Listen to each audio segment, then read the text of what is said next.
Hello, everyone. Welcome to our July live stream on my own Excel productivity secrets. Now, before I jump into the actual session, just tell me in the comments if you can hear me loud and clear. While people are getting their bearings, I'm just going to get started with our usual stuff. So let's just put a welcome message there. And I've got an excellent session planned for you today. There is a lot of things that I'm trying this time, and I'm really excited to share some of my secrets, but also help you get more productive with whatever you do using Excel, or maybe the ideas itself you can take them and use them for any other software that you use, it be it Power BI or PowerPoint or whatever else that you're playing with. So I am really excited about this. I can see that in the comments, people are telling me that the audio is good. That is awesome. And I can see that, we have people from all over the world. The chat was kind of buzzing even before we started the stream. And I was peeking in and out while I went downstairs to prepare my usual cup of coffee and get started with the routine of setting up the stream and everything. But feel free to say hello to all of us and say hello to each other. Send some positive thoughts around, and let's get started. So as I said, I'm drinking coffee, and let me know in the comments what are you drinking. This is the standard question that I always ask in my stream, like what do you drink?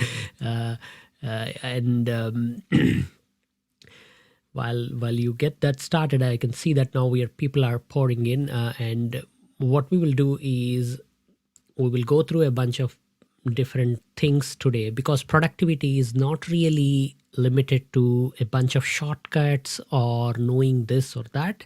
It is a whole spectrum of different things, and I try to cover a bunch of different aspects so that you will feel like, okay, we are learning something practical that I can take away right now, but also maybe use other ideas for more longer term productivity. Let's see what people are drinking. Matt is having a coffee, or is it 10 coffees, Matt? Maybe slow down a bit.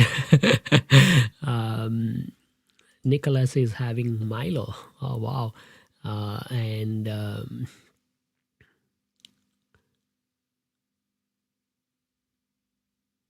this is new. Peach tea. I never had peach tea, so that sounds like an interesting thing to try, Robert.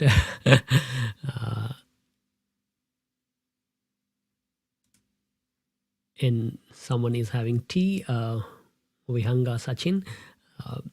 And Nishant Yadav is having beer. Coincidentally, my son's name is also Nishant, and Bebe is having Vietnamese iced coffee. Wow. All over the place. Sherry is having coffee as well, and Dom is having masala tea. Oh, well, it's a little too early in the morning for masala tea for me. I usually start my day with coffee, and then around 4 o'clock in the evening, that's when I get my tea. And of course, you can't go wrong with water. All right, let's just jump into the actual PowerPoint presentation. As people who are familiar with the live stream and have been to few of my previous sessions may already know, there is a bunch of sample files available for you to download. They are available in the video description. So just open the description of the video and you will be able to see them. But if you have just logged in like 30 minutes before on the stream, you may have to refresh the page to see the sample files. For this particular session, though, it is not necessary that you download any files. You can just watch me talk about this and take some notes, and always come back to the stream page to download the files. But feel free to download if you want.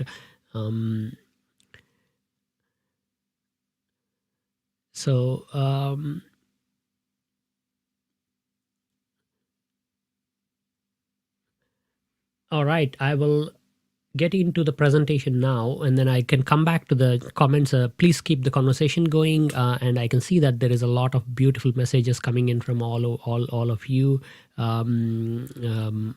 I just want to read one or two. Anthony says, "Nice to see you, Chandu. Very nice background scene, especially for a small plant. Best wishes for you." Thanks, Anthony. I, this is my home office, and I really enjoy keeping it like this, for like my recording studio, you could call it like that, and it's fun. I want to introduce a special guest as well, since we're talking about the background. I'm not really sure if she would appreciate the disturbance, but let's see. Do you see that? That's our dog. She decided to come into the office and curl up today to give me company. So I'll have to be really quiet when I'm being productive in Excel today. Otherwise, she'll wake up and probably start barking. No, not normally. She doesn't bark. Yeah, Excel. That's our dog Excel, by the way. So she's still sleepy. All right, let's jump into the screen here. And oops, that was the wrong slide.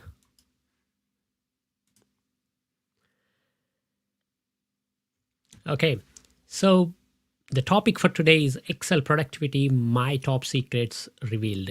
And this is going to be a slightly different stream, because there's going to be a little more PowerPoint slides and a mixture of Excel to introduce various concepts. So, but we will see how this goes.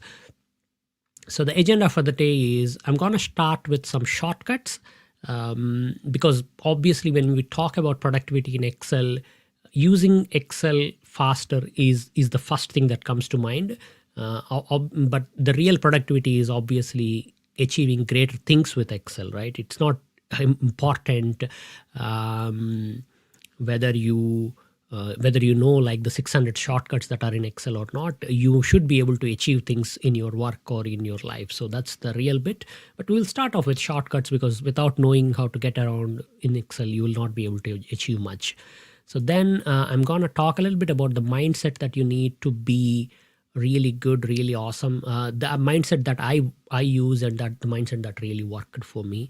So that's the next bit. And then I will also talk a little bit more, we'll kind of circle back to the shortcut, but instead of just talking about the shortcut alone, we'll talk about how the UI of Excel works and how to get more out of it. And then I will also take your questions. So, of course, the question and answer session is not really limited to the end. Feel free to ask questions at any point of the stream and post them in the comment chat window. I look at the chat window all the time. So if you have a question, then I will look at it. And if it is relevant for the topic that we are talking at that moment, I will address that. Otherwise, I may circle back to that at a later point.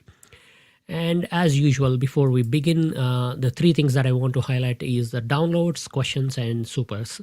So as I said, the download files are already uploaded.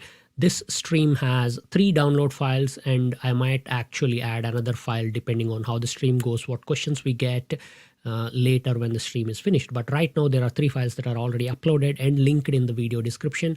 I suggest that you at least download them, if not now, during the part of the stream or when it is finished, so that you really know what I'm talking about. For those of you who have the luxury of both using Excel and watching the stream, feel free to download. But if you're checking it on the phone or if you're watching it on replay, you can do whatever works for you. But check the description for the links. When you're more than welcome to ask questions. That is the whole point of doing a live stream. Otherwise, I could have recorded this video, put it on my channel, and let you watch. Please ask your questions by putting a Q at the front and stay on the topic. The topic for our stream today is Excel productivity. So I'll try to address your questions on that topic as much as possible. Of course, you're welcome to ask any questions, and I will try to answer them as well. time permits and if the conversation is relevant. And if you are asking a question, please do not repeat. It is quite rude, and also it will kind of make the chat window too long, and I won't be able to monitor. I'm the only person who is doing the stream, and we have already around 480 people watching the stream. So it gets a little too much if there is repetitions. And this is the most important bit, because productivity is a personalized thing, right? The way I use Excel works better for me because of the things that I do with Excel, but you might be using Excel for different things, and your way of doing Excel works for you because of what you do in Excel. So whatever you're using, whatever works for you, please share those tips in the chat window or the comments if you're watching it in the replay, so that we all can learn from each other. Every week I learn new things in Excel. Sometimes the ideas and the concepts that I learn come from the chat window, sometimes from other areas. So please post your tips as well. That will all help us too. And if you would love to support what I do at chandu.org and on the YouTube, feel free to support me with the super chat or super message icon button on the stream. It's very, very simple, and you just go click on the button, type a message or say something nice, and buy a super sticker or a super chat and use that. So that's that. Let's start with the dad joke. There's a problem with my keyboard. I think it's depressed.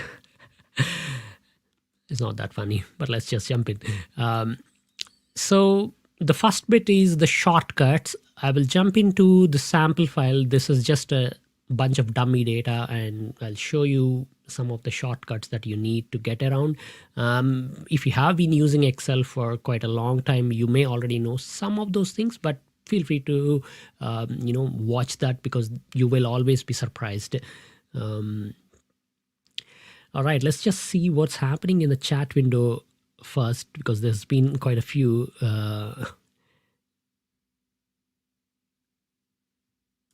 Sherry says, I love the chatbot message.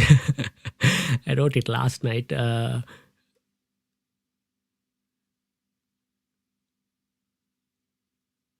So there's quite a few questions on this theme. It's not marked as a question, but is Excel enough for data analysis? And people always want to hear like a silver bullet answer for these kind of things. Like, if I do this one thing, would I be successful in whatever field of work that I'm doing? Unfortunately, the answer is never that simple. Excel tends to be the most used data analysis tool right now in the world. So learning that would be the obvious choice. But you might end up in a position or a company where they're not using any of the Office tools. They might be using Google spreadsheets for that matter. And what is really required is that mindset, right? You need to think about how do I learn new things, how do I feel comfortable in new situations, and how do I get into that? So that's the real thing required, not knowing one tool inside out. Of course that also helps, but you want to have that open mindset that yes, I am able to learn. So just to give an example, the last consulting work that I did in New Zealand is with one of the government ministries, and they asked out like if somebody is able to do some of the Excel reporting work. That was the contract description. So I approached them, but during the initial talks, they said, but we also need somebody who's familiar with the Tech One system. Now, I'm not really sure if anybody is familiar with the Tech One system, but it is a payroll and a HR and administrative system that is used for processing that side of things. Now, I have never worked with Tech One system before, but what I do know about myself is that I am fairly good with learning new technology. I really enjoy that process. So that's what I told them, that, hey, I never worked with Tech One, but this is something that I would love to learn because I see that it is used in few other places. So I might learn that. And they gave me a chance, and I really learned that system as part of my contract with them. So that's really what you're looking for. You're not really looking for like one tool to do data analysis. Of course, Excel happens to be the main tool, so you would learn that, but feel free to keep that mindset open. All right. Let's see what else.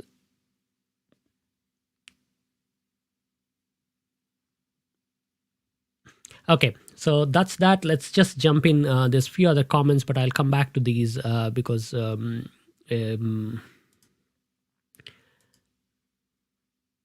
I'm gonna open this. I'll shut down my face for a while, and then we will get in here. So this file, the one that I prepared here, is a really just blank data file. We are not really going to use this data to do anything. We are only going to use this to practice some of the concepts on shortcuts and productivity that I'm teaching. So normally when you go and open a blank workbook, you can do it in a few different ways, and some of you may already know the shortcut, like you can press Control N for new, and that opens up this. Because I will be talking about shortcuts, I'll try to get my on-screen keyboard and kind of pop that in once in a while just to show you which keys I'm pressing, but hopefully it's not too confusing. Anyhow, we will not use a new file. I've got some sample data here. Feel free to just make up some random numbers if you have Excel and you have not downloaded the file, but you can also download this file. And if I have this data and I just want to see the extent of my data, there are a few different things that I try when I get started in Excel. The most obvious ones are the navigation shortcuts. That means getting around the Excel. So you could use your arrow keys to navigate. This is fairly straightforward.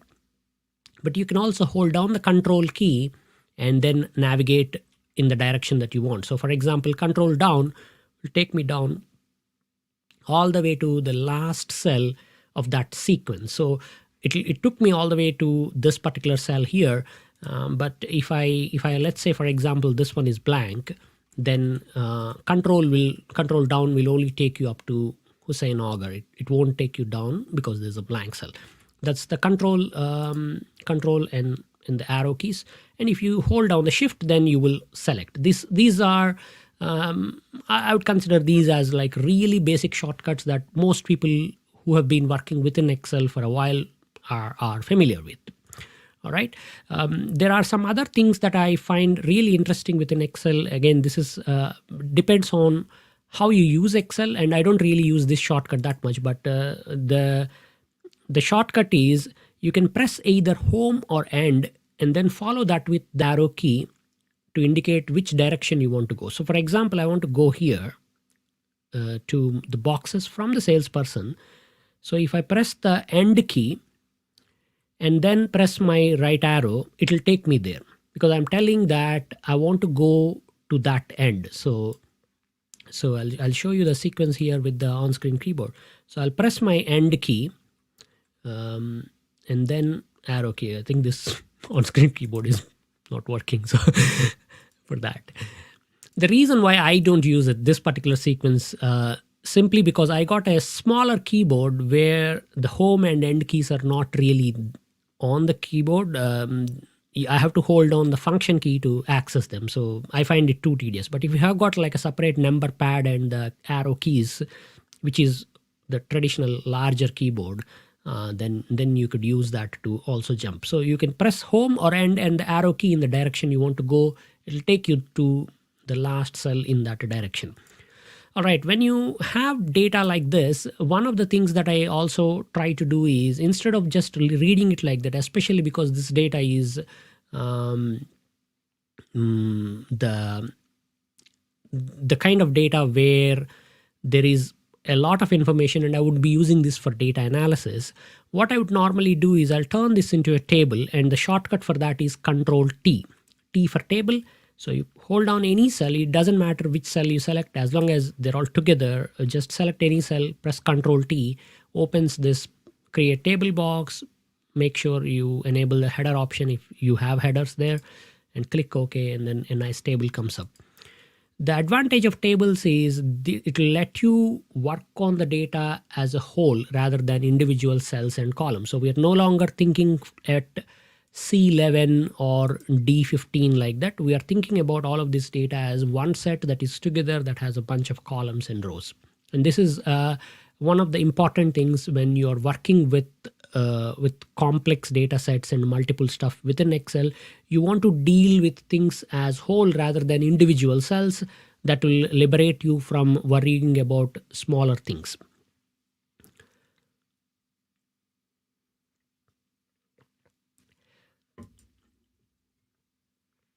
All right. I'm just going to pop into the chat window just to see if there is any disturbances, etc.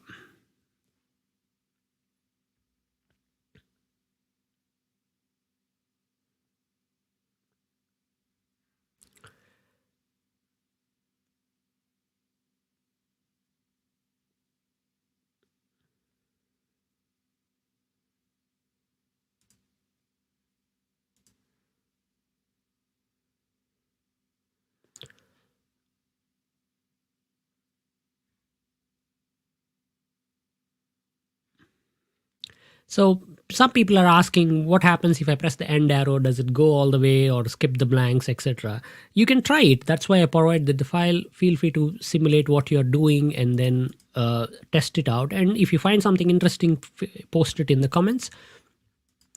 I'll switch back to the video now and then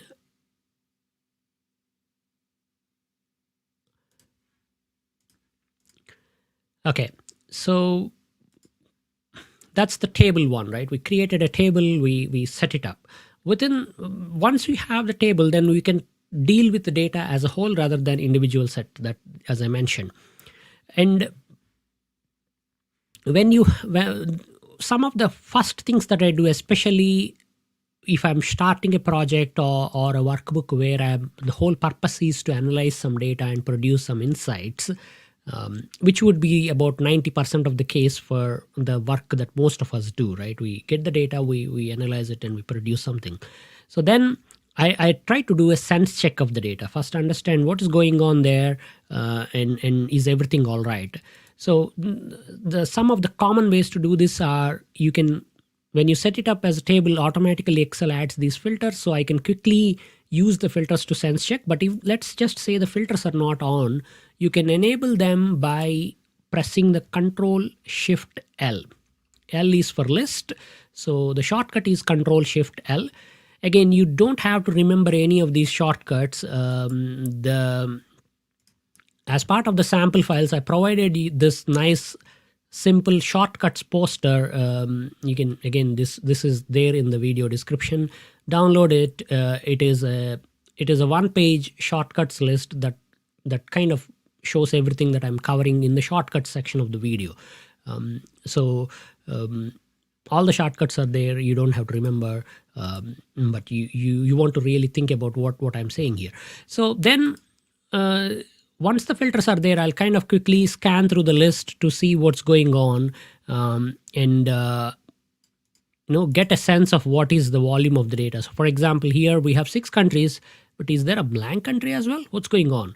So that is curious. So I can kind of select the blank and I can see that, oh, this person is selling to a blank geography. What's going on, Gunnar?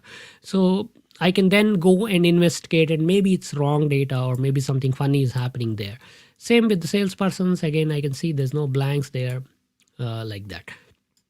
If I'm bringing this data from another system, normally the data wouldn't even be in Excel. It will come through, let's just say, Power Query connection. Then we could do this kind of sense check within Power Query as well. And that's how I normally do for some of the business situations. But occasionally the data is already in Excel. Somebody emails this to you and you just want to sense check this, understand if everything is in the place before going and analyzing. Another thing that I also do is I select some of these columns where numbers are there to really understand the size and the range of the numbers. And when you have the data as a table, here is a handy trick to pick the entire column. Place your cursor on the header of the table and then it turns into that little black down arrow.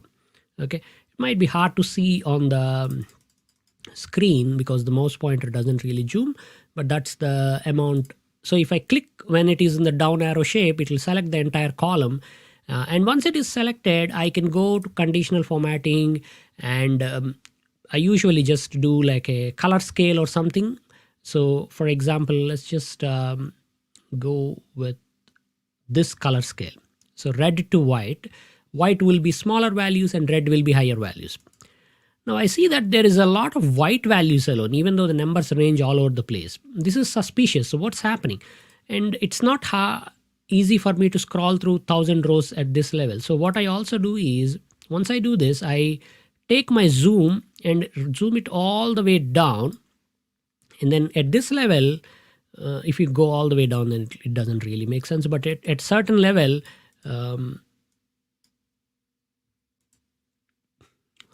this is the first. My Excel stopped responding. All right, I'll have to restrict the Excel here. Not even sure what's going on with that, but I'm just gonna.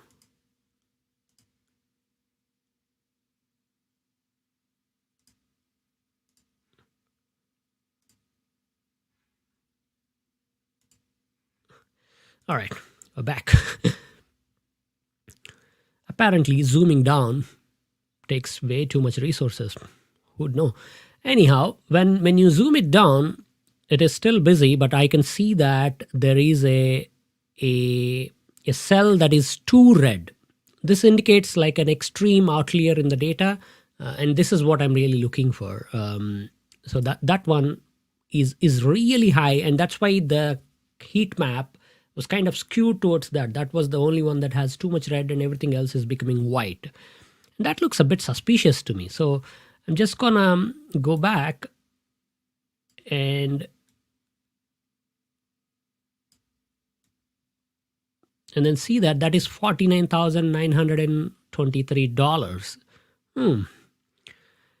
I mean, this is randomly made up data, but imagine I work at the Awesome Chocolates company, then I kind of know what this is. So I can see this and I think, that doesn't look all right. I need to probably go and investigate. And we might come to a conclusion that this is actually some garbage value that is coming in. Somebody missed a decimal point or something. So we could go and fix that to solve the situation. But this gives you an indication without having to go and even analyze the data, because before you analyze, you want to make sure the data is clean. So this is one other technique that I apply. And then I can just clear the rules for the selected cells like that. Let's just see what's happening in the chat. So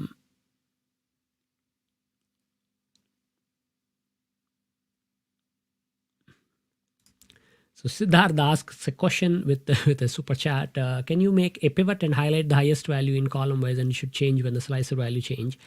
Sure, but I would probably, thanks for the super chat anyway, but because we are not really talking about pivot tables right now, I'll come back to this question. Feel free to remind me again later on. But if not, I'll try to at least leave some links in the chat below after the stream ends. That gives you more information on that.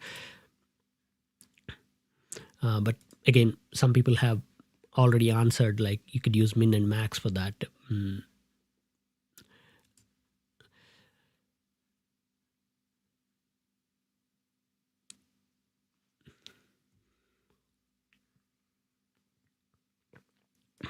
Arjav asks, what is the shortcut for zooming in and out?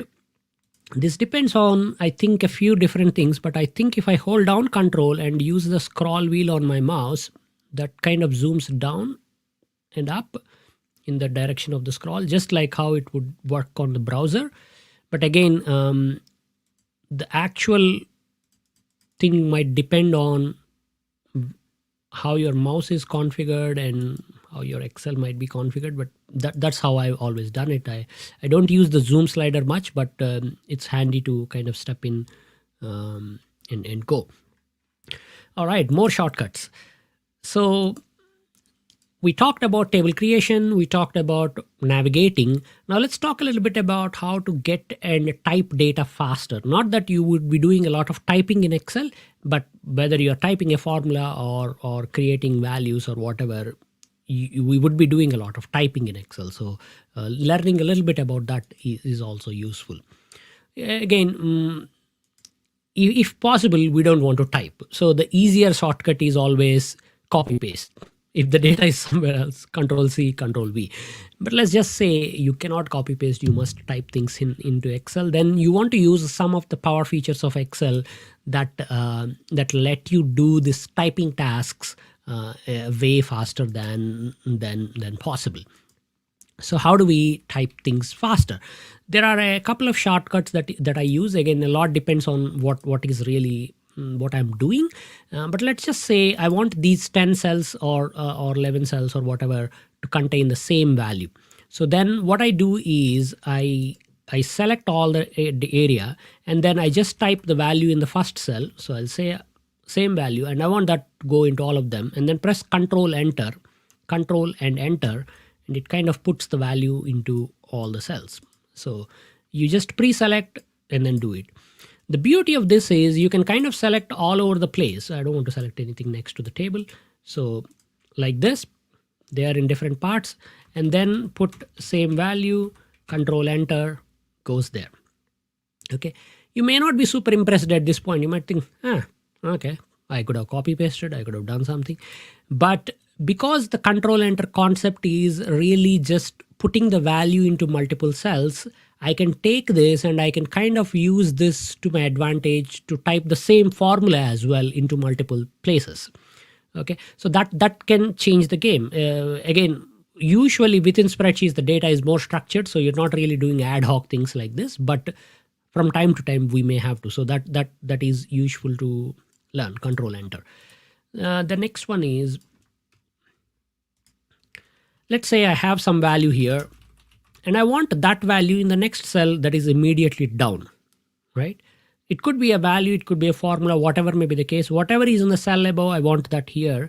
You could use the shortcut control D for down, and it will just take the value from cell above and gets you down. Ron already mentioned that in the comments. Big thanks, Ron. And Girish sends in a super sticker as well. Thanks, Girish, for your support. And so that's the control down arrow to get. There are a few more ways, like you can push it up and side as well. But usually when we are working in the spreadsheets, they tend to go down. So I find that control down is good. It works not just for values, you can also use it for formulas. So for example, I got a count formula here. I don't know, that just counts the products. So I got, it's 0 because product is text, so we'll just use count A. So I got my value there, 628, and I just want the same formula here down for some reason. I can use control D, get the formula, press F2, and then maybe change or edit. Okay, so that's the next shortcut.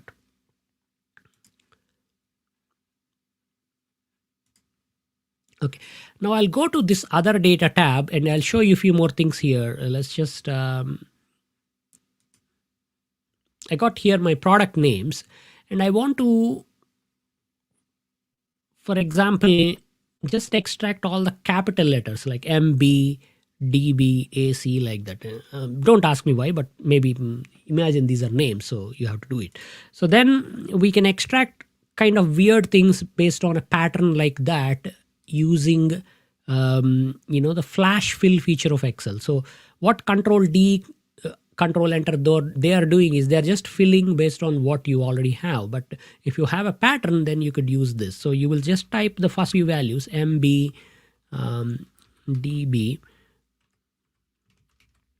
And as you type, you would see that Excel kind of gave a suggestion, but if not, you can type a few and then press Control E, E for Excel, I guess, and it will extract the capital letters for you and kind of capitalize everything in one go. You can use this for capitalizing names or generating something else like that. So this is the Control E. You can again find this from the data ribbon flash fill option here.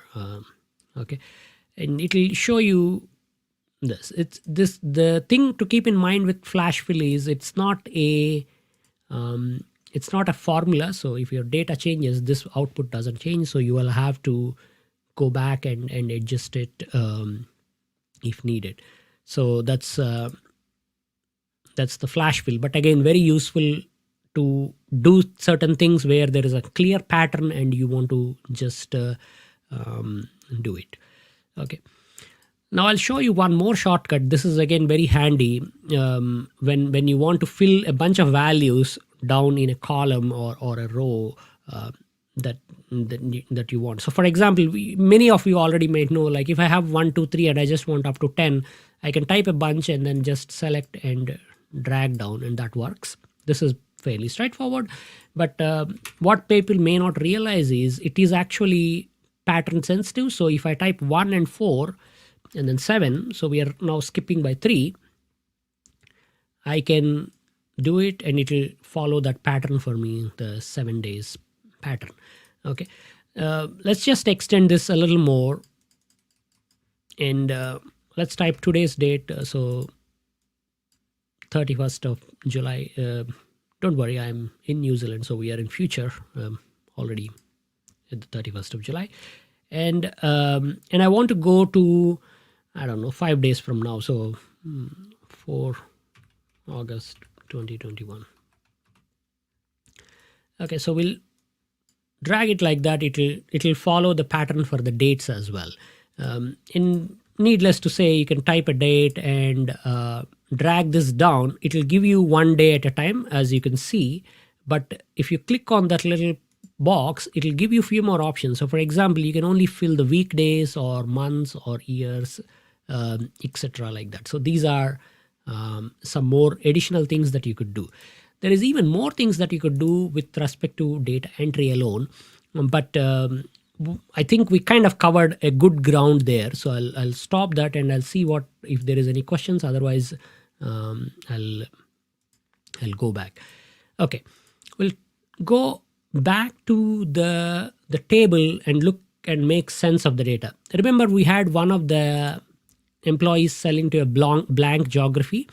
I suspect that there might be more blanks spread across the data, and that they might screw up when we try to analyze the data. So what we want to do is first spot all such blanks and take a decision as to whether to keep them or discard them or whatever. So to find all the blanks, what you want to do is first select a range. Because this is a very big range, it might be hard for us to visualize what is going on. I'll select a sample of this data. I'll add this into a new worksheet. Okay. And I'll just randomly make some of these cells blank. Okay. You can see that there are some blanks all over the place. And first task is identify these blanks. So select any one cell, and then you want to select this entire range first. Okay. If it's a small range, you can kind of hold down the shift and pick this.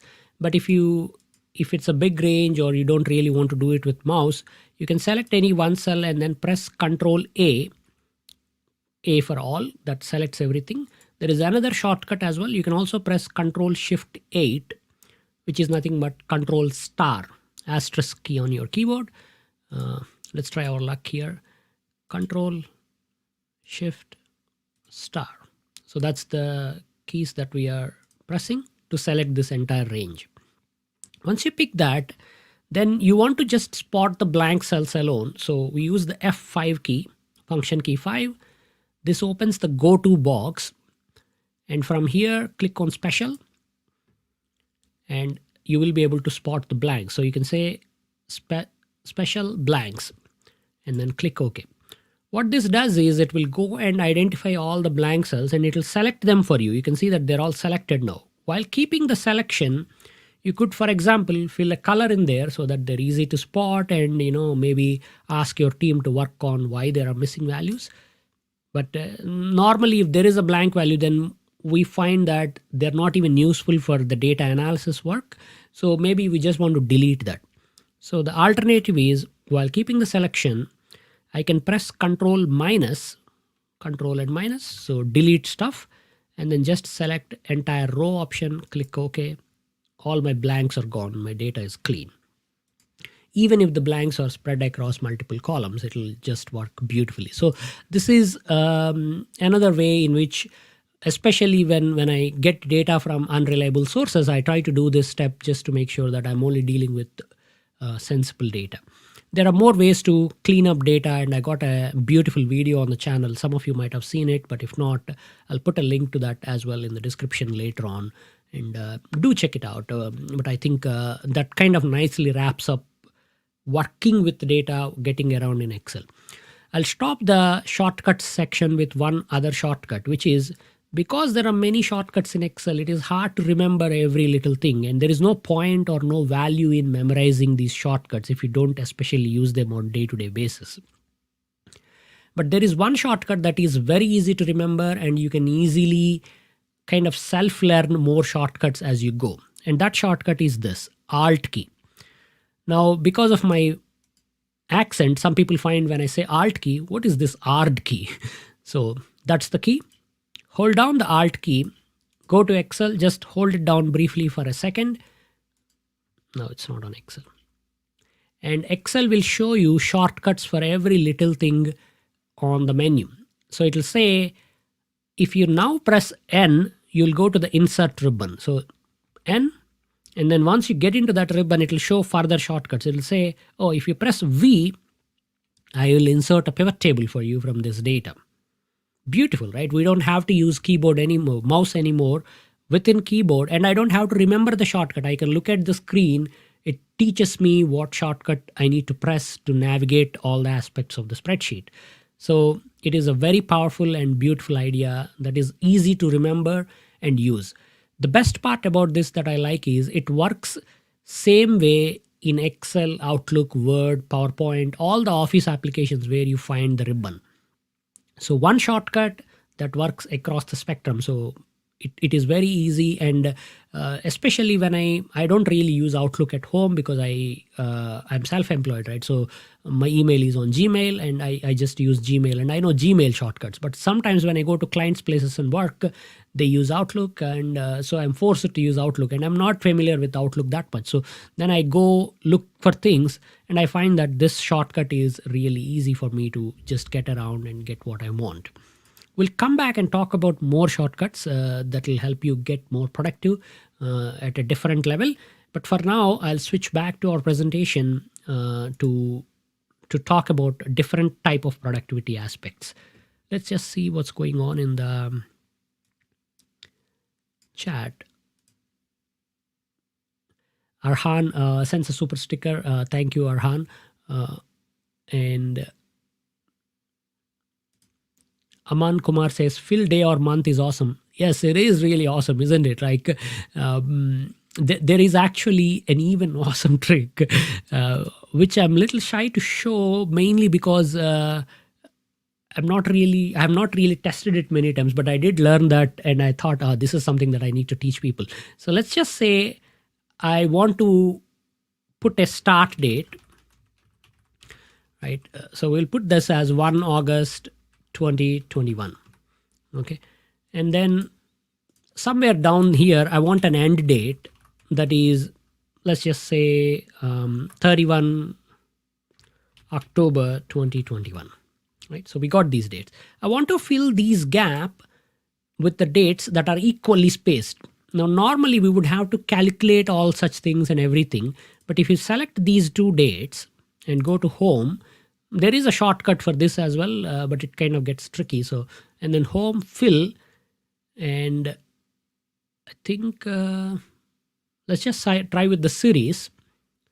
Okay, so we'll do this home. You need to select both start point and end point, fill, series. And then, so it says, what is the step value? Step value is nothing but how often it should step. Again, this part of the screen is a little small, so I can't really do anything. But instead, we will try linear, or no, just say stop value. Oh, you can't even put that there. Let's just try this, or maybe. Yeah, that's what I needed. This is why I was rusty I was hesitant to not show it because I don't use it that much, but we'll do it again from the scratch now that I got it right. So we'll select all of this, and then we'll say fill series, and then just say trend. Okay. What this will do is it will figure out, oh, you want to start here, you want to end there. In between, I will fill the dates automatically so that they go from here to there. And it will calculate all the necessary dates for you to step through. So in fact, not just the date, it figured out that if you start on that, to end on that, you need to actually stop at 2 p.m. and then go to the next step.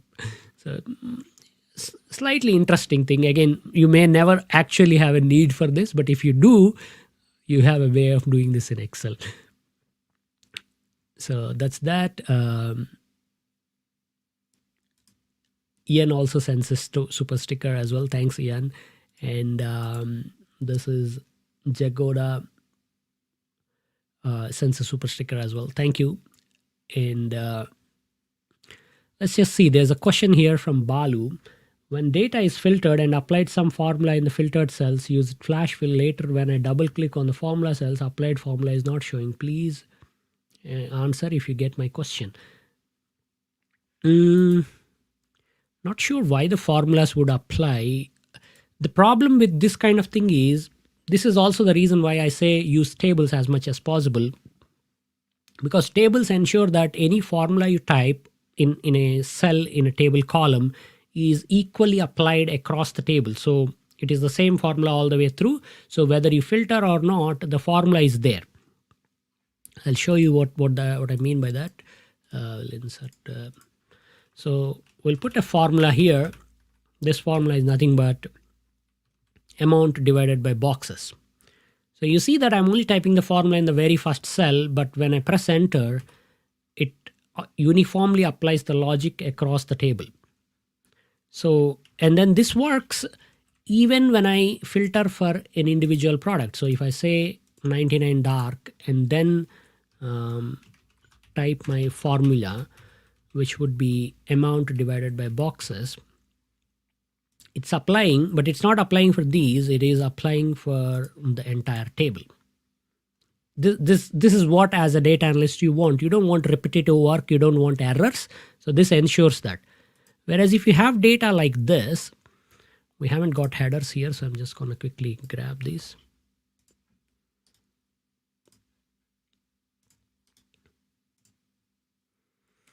And Control Shift L to enable filters, and I just filter something like this.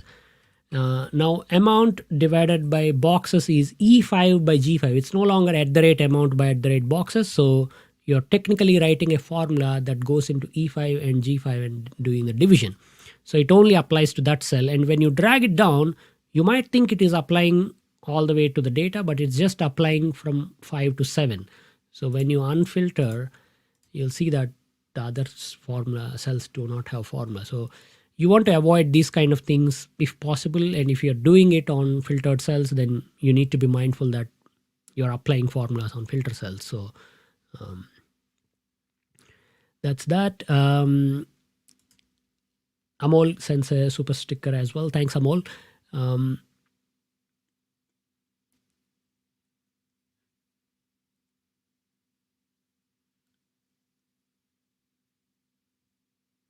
And some people are saying, I missed the part of the presentation. It's on YouTube, so it's recorded. You can always go back and play.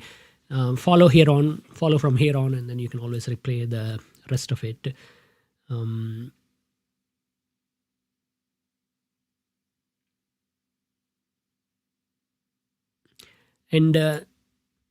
Now Zar says tables and custom filters don't work together. Custom views. It is actually a limitation of tables that you can't use custom views when you have tables. So it's by design within Excel. So there's nothing we can do other than living with that. I feel like that's a small price to pay for the amazing awesomeness that tables bring to data analysis world. So let's just William says, how do you copy paste data from a filtered table? Well, you copy paste like the way you normally do. There are some limitations though, depending on how you are copy pasting. Sometimes when you copy paste, Excel might bring in all the data, even the unfiltered ones, and that could be a hassle. There are a couple of ways in which you can copy paste. So the one shortcut that probably you may want to know is selecting just the visible cells. So I'll show you by that what I mean. If let's just say filter 50% dark. Now if I say Control A and Control C, you see that these dotted lines, they kind of separate. So technically Excel has only selected and copied the visible rows. It's not really copying anything not visible. So if I now go and paste it, I only get the 50% dark. I'm not getting anything else, right? But some other situations, it may actually copy the things that are filtered. A lot depends on how the data is set up and everything. So in that case, what you want is you want to be able to select only visible cells. So there is a shortcut called Alt semicolon, and you can use that. You can just select one and then say Alt semicolon, and it selects, right now it does everything. So we'll just pre-select this table and then Alt semicolon. And this is now literally just selecting only the visible cells. That means anything filtered out is gone from selection. And now if you copy, it'll give you those values. Literally the same behavior. There's no difference between this and that within this spreadsheet. This is one more row because I copied the headers as well, but that's pretty much it. I hope that helps. So the shortcut that you want to remember is Alt semicolon to select the visible cells. Anyhow, I think we kind of rambled on the shortcut part of the productivity, which isn't even a big thing, right? Knowing shortcuts is important, but it's not really the one that makes you super productive. If you want to achieve awesome things in Excel, then you need to know other sides of the productivity equation. So I'm going to go and show you some of those. Now, I just want to give a quick shout out to Mehmet for the super sticker as well. And I'll come back and answer some more questions, but because we got quite a lot of awesome content planned, and it would be a bummer if I don't share all of this in the live stream. So I'm going to move on and I'll come back to you, promise. So we'll get in here. And so we covered the shortcuts number one. As you could guess, there is number two as well, which is coming down. Some of the number two shortcuts we kind of went in this part. And the next one is mindset. So I'm just going to hide everything. Yeah. The next one is the mindset when it comes to productivity. Now, there is only so much you can learn about using keyboard and mouse, but a lot really depends on the mindset of how you are working within the application, working within the frame that you are presented with, and use it. So I'm going to share some of the key ideas that worked very well for me when it comes to achieving powerful and great things using Excel or using other applications.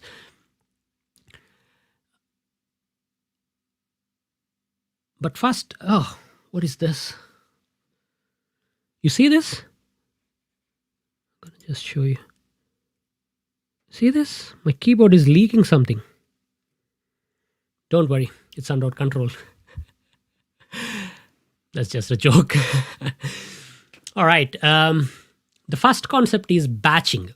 What batching means is that when you are doing any activity, you want to do it in such a way that find similar things and then do them first.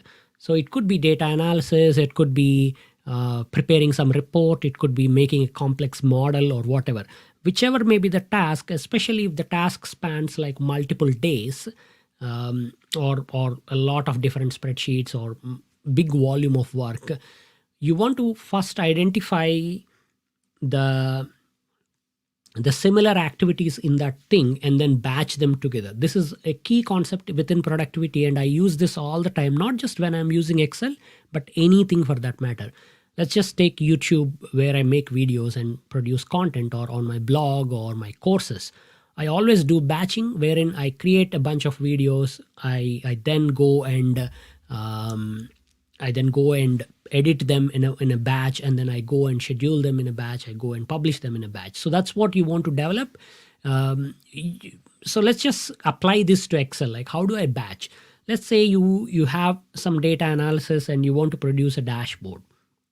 Now, in that, there will be different chunks of work. The first set of work could be working at all the data, right? Getting the data, making sure it is good and clean and all of that. So that could be one set of things that you can batch together, achieve that in one way, and then go and make some calculations, go and make some outputs. Talking more about that later on in the slide.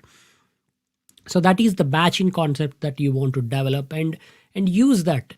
The main reason why I think batching works is when you are doing similar activities, you will become productive in that space. So for example, if I'm just navigating the data and arranging my spreadsheets, then that mindset that I need for that is completely one direction. Whereas if I'm making charts, then I need to probably think a little bit creatively and outside the box to make sure that they look good, they are presentable, they work well. So for that, the direction of productivity that I need is in a different way. So the way that I approach this batching concept is I look at it in 3 silos. The silos are data, calculations, and output.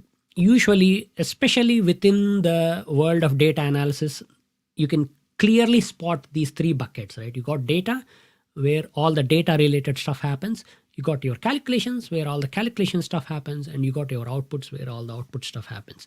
Classic example is I can take my data, and here I am, for example, setting up Power Query connections or copy pasting data and setting up tables or making sure that I am filtering out only the irrelevant bits and all of that. And this is something that when I do it, I also need to probably talk to various stakeholders to understand if if we have everything for the data ready, how it is coming, what is the refresh process and whatnot. So that's the data side of things. And then when I'm calculating, I'm thinking, should I use sum ifs or filter or pivot tables? And then I'm doing that, right? So that's the calculation. And when I'm making outputs, I'm thinking more along the lines of what chart would I use here, or what sort of formatting should I apply? What kind of color scheme should I select? So all of those require a different type of productivity and different shortcut sequences. So especially when you're working with graphs and charts, you use a lot of mouse than keyboard, whereas the other 2 sections you use keyboard. So it's good to silo them and then work in that direction. All right. I was afraid that actually could fly or not, but many people got it. So that's good to see. And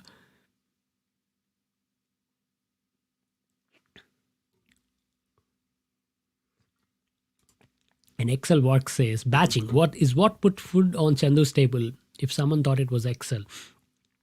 In fact, this is how I prepare my food as well. It's simply because I work from home all the time, whereas Joe and kids, they got their school, and Joe works full time now, so she goes to work. So normally kids don't eat as much lunch, right? They take their lunch box and go. And I prepare my lunch on Monday, and then I kind of prepare it for the whole week. I batch it, and then I put it in the fridge, and then I just eat it every day.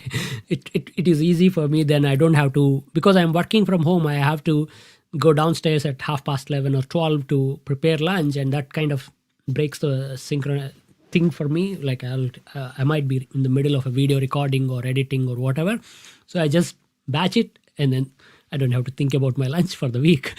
So that's works for pretty much anything in life for that matter. But yeah, that's that. Mary sends in a super sticker as well, and I think I missed one on the. Yeah, thank you so much, Mary, for that. And let's just see what's the next concept. The next concept is knowing your audience. This is super important, especially if you are preparing work where the audience is not you. You're not doing it for yourself, you're doing it for somebody else. Then a big time waste aspect, in my opinion, is if you don't get a good sense of what your audience want and you just go and make something, then you will end up creating a lot of repeat work for yourself. So you need to have a good sense of what your audience want. And there is no point guessing it, right? Even if you are the super expert of the world, there is no point guessing this. You want to talk to your audience, understand clearly what they want, and then go and do it. So if I know what they want, then I can just do it in one go. But if I don't know what they want and I have to prepare like 3 different versions and show them, it's going to take me 3x the time, and that is really not being productive. So when it comes to productivity, know where you're going, then you can go there straight away. That's the whole point, knowing your audience. How do we know our audience when it comes to Excel data analysis or reporting work? One technique that really worked well for me over time is making some mock-ups. If I'm preparing, let's say, a dashboard or a report, what I normally do is I don't even get into Excel and then do the work. I ask them, oh, so you want a HR report here? Is this what you want? And I draw a sketch and then I show it to them. Then they might say, it looks good, but maybe here we want to see this information, or here we want to see that information. And then I can go and kind of improve that multiple times. And finally, once I have like a clear idea and clear alignment with my audience, then I can go and do it. So that's that is really how I try to be productive, because then I know what they want, I know what I can produce. This also eliminates a lot of waste, in my opinion, because when you try to do it, one of the things that I find is when you ask your audience, so what do you want? They'll give you a big laundry list of items, right? They'll say, oh, I want these 300 things to be done. But then as you start putting them in a box layout, because an Excel spreadsheet is like a box, so whatever they want need to fit into that box. So when we try to fit them, you'll find that not everything can be fitted into that box. So then it becomes easy for you to negotiate with them. You can go back and say, hey, guess what? If you want that information and this information, the report is going to be like 70 pages long. Do you really want it? And then they'll back down and then say, oh, that's fine. Maybe just cut down this, or maybe. Because when people say their wish list, they are not really actively thinking, but a mock-up is the process where people sit down and think about these things. So that's why it really helps. I'll share one anecdote here. This is a powerful story that I learned early on as part of my data analysis journey. It goes something like this. This is way before the time of your iPhones and all of that. One of the predecessor for iPhone, and I might be wrong here with the names or the companies, but I think one of the predecessors for iPhone is a Palm Pilot. It's like a handheld digital organizer that helps you call and manage and things like that. So when the company was designing this, apparently the founder or the product designer or whoever that is, he would usually carry just a wooden block the exact size of that Palm Pilot. So it will be like a wooden block, and it would be on his hand all the time. So he'll go to the designer meetings or developer meetings, and the developer might say, we got this fancy new feature. We can put this here on the thing. And then he'll open the wooden block and then say, where do you want to put it? So he'll put it there, and then very soon the whole block is full. So then if the new designer or the new marketing person or new developer says, I want to add this, then he'll say, you show the thing and then say, where is the space on this? Like, what do you want to drop to add this?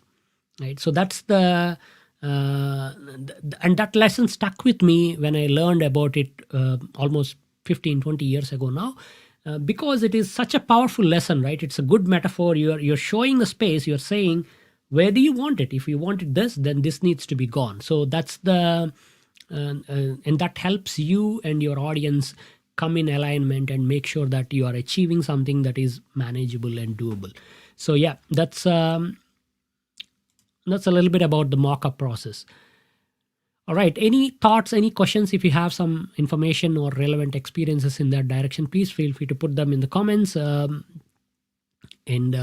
Otherwise, we will jump into our next thing, which is another set of shortcuts and UI tricks that I have for you.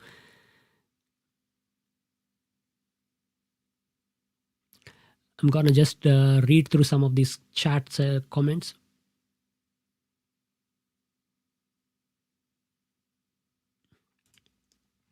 Joyeri says mockup is like MVP. Ask the why question 5 times and find out what the real problem is. Again, this is a powerful way, and I use this particular line of thing in my online classes as well, especially when I teach dashboards. When you are mocking up and when you are asking people what they want, very relevant for information dashboards, but even for other lines of work, you want to ask them why do you need it. So for example, they might say, I want to see the trend of our sales. Then you need to ask the question, why do you need it? They might say, I want to know whether they're going up or down. Then you can ask the next question, why do you need it?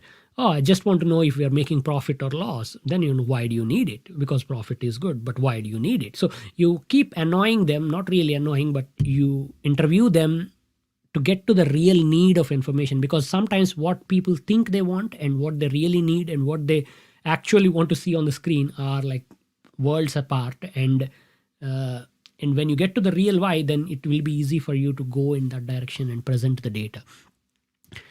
Okay.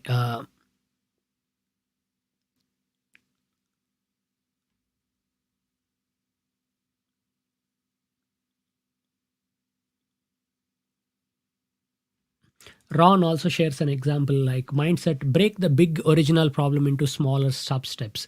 Again, this is really something that is very much important as well.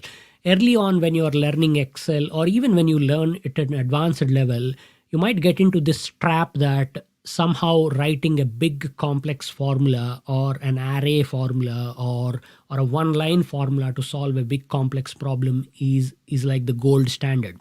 But I find that that is actually a waste, and I mean it's like kind of not a valuable exercise. There is some value in it, like you will get intellectual satisfaction of doing something in less amount of code, but it's even better to actually understand the problem, break it into smaller things. It doesn't matter if you put like 16 helper columns to get to the output, because when you silo it, you have data, you have calculations, you have output. Output is the only tab that your audience are seeing. They're not looking at your calculations unless there is some problem or they want to go behind scenes.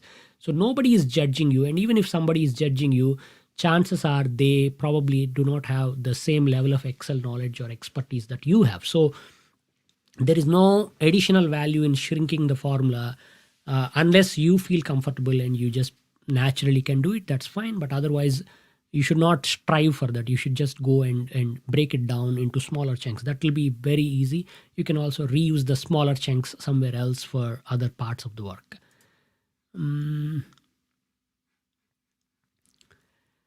All right, we are jumping into the third part of our presentation, which is more shortcuts. So I'll just get into Excel here. But first, let me share my favorite shortcut. That's actually me. I like jumping high at beaches. That is how I get my shortcut. All right. Enough dad jokes. I promise there's no more jokes in the presentation. We'll just get into the Excel now. Let me get my sample file here as well. Okay, I'll show a few more shortcuts. So far we talked about keyboard shortcuts, but do not forget mouse, because I find that half of the time my hand is on my mouse. So it's good that you learn how to use mouse better as well. Like try to get more productive with mouse. The mouse is not simply just for navigating spreadsheet. There is a lot of different things that you could do to speed things up. So for example, we already talked about selecting an entire column like that. So if I select a table column and I find that product need not be here, it needs to be between this and that, or it needs to be all the way at the end. One way to move this is you don't have to kind of cut and paste or do some massive circus there. You can just select the entire column, including the header.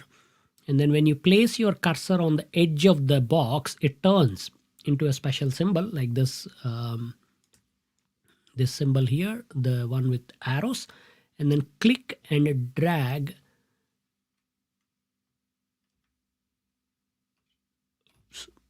while holding the Alt key. Okay.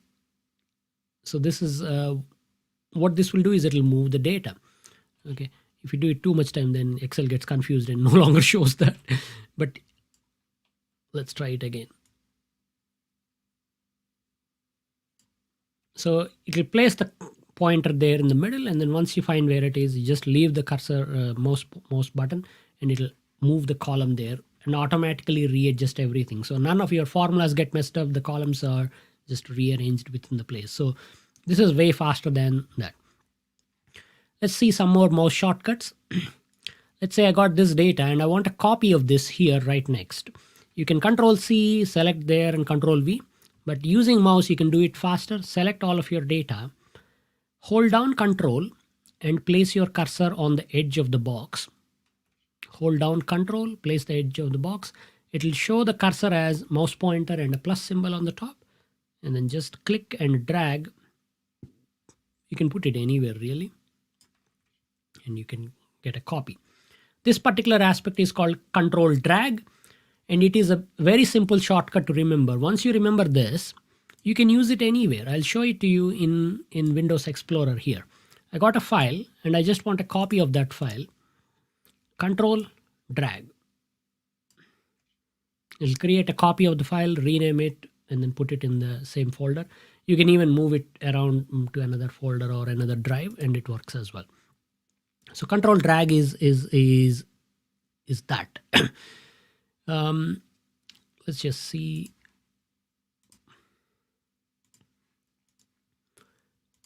Let's talk about pivot tables as well. I'll create a pivot table from my data. Normally, when I work with tables, I don't name them. I always name them. Here, we have not named the pivot table, so I'm just going to name this as sales.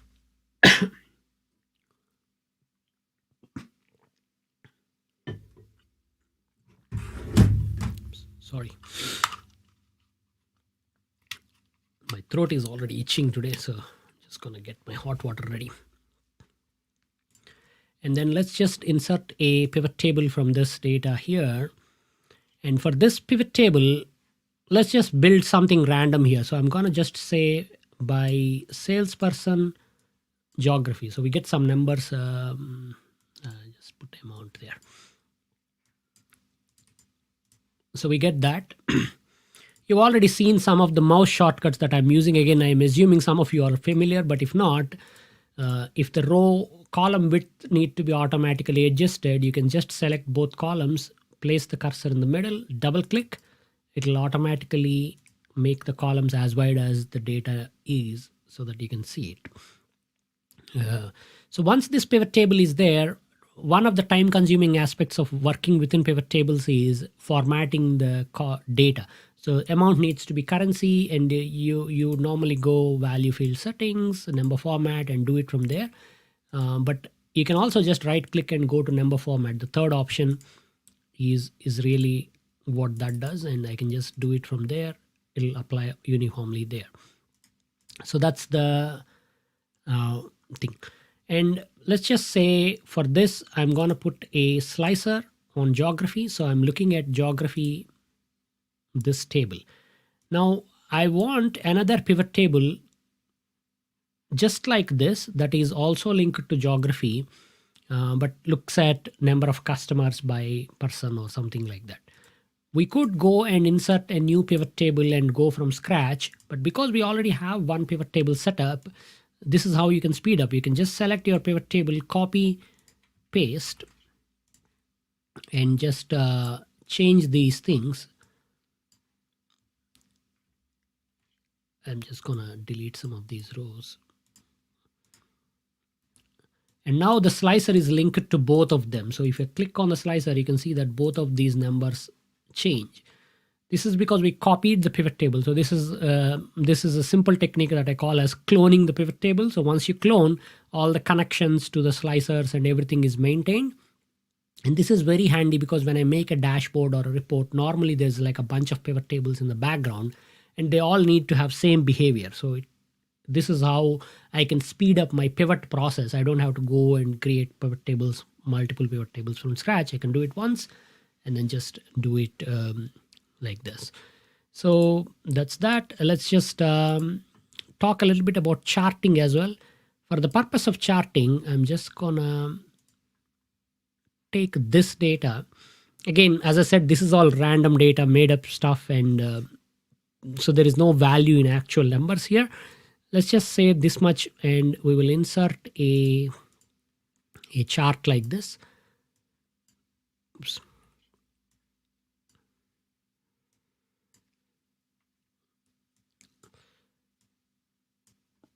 It's not the best chart, but we will go with that.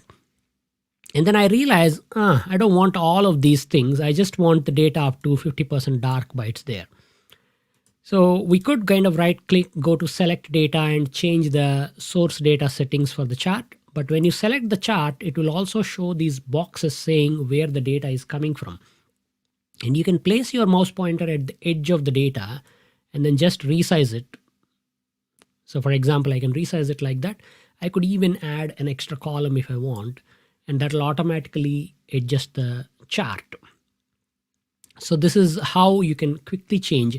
And for example, you think, I don't want to show the product names, I want to show the geography. I can move some of these. Not everything moves. So for example, because of the way we created, it doesn't really want to move this.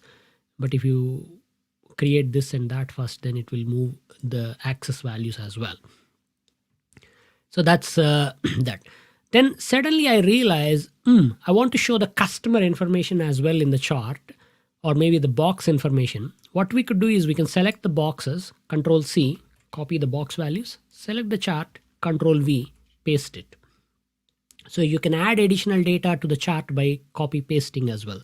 And this is another powerful way of adding stuff to chart without having to right click, add series or any of those kind of things. Just copy paste and it will automatically add the data, adjust the series and format things for us.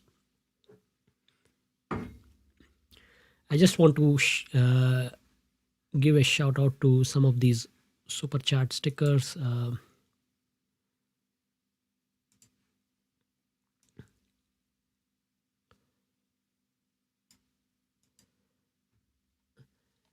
I came for the shortcuts, but the mindset was what I actually needed. Thank you. I'm so glad you said that, because I believe many times people think shortcuts is where real productivity is, but that is just like part of the puzzle. There is no value to having shortcuts if your mindset is not in the right place. So that's why I really wanted to dedicate a chunk of my presentation to that. I have a few more slides on that and talking more on the practical side of how to apply that mindset in Excel. So coming soon.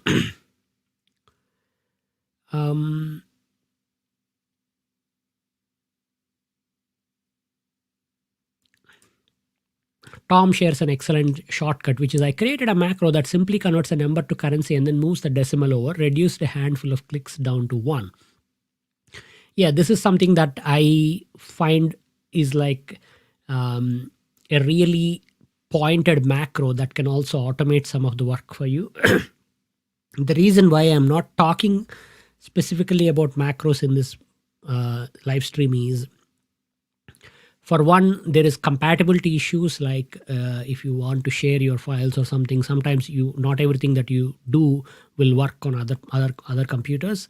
And then you will also have to be mindful of Excel versions and changing things and all of that. So it gets into a whole rabbit hole in itself. That's why I try to shy away from that. But that is another way. And I use macros as well. Some of you can see that I got my developer ribbon on here. And I got some nice little macros that I have there that I use from time to time.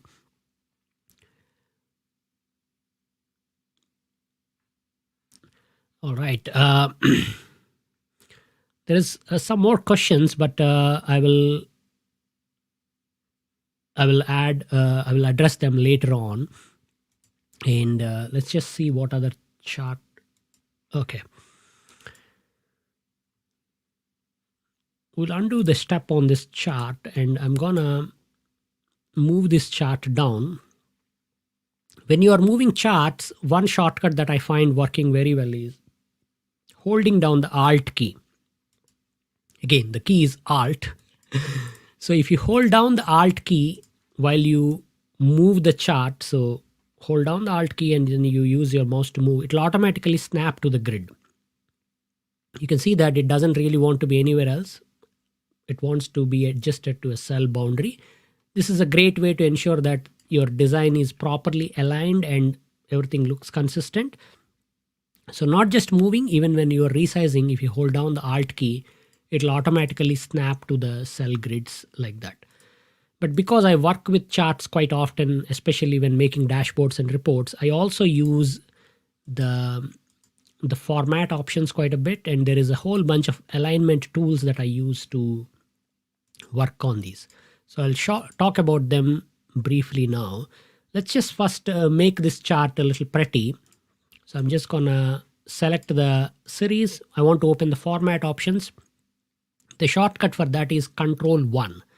This is a really easy to remember shortcut because you're pressing Control and 1, number 1 key. And it opens the format for whatever you're doing. So here we are formatting the chart, so it opens the format chart.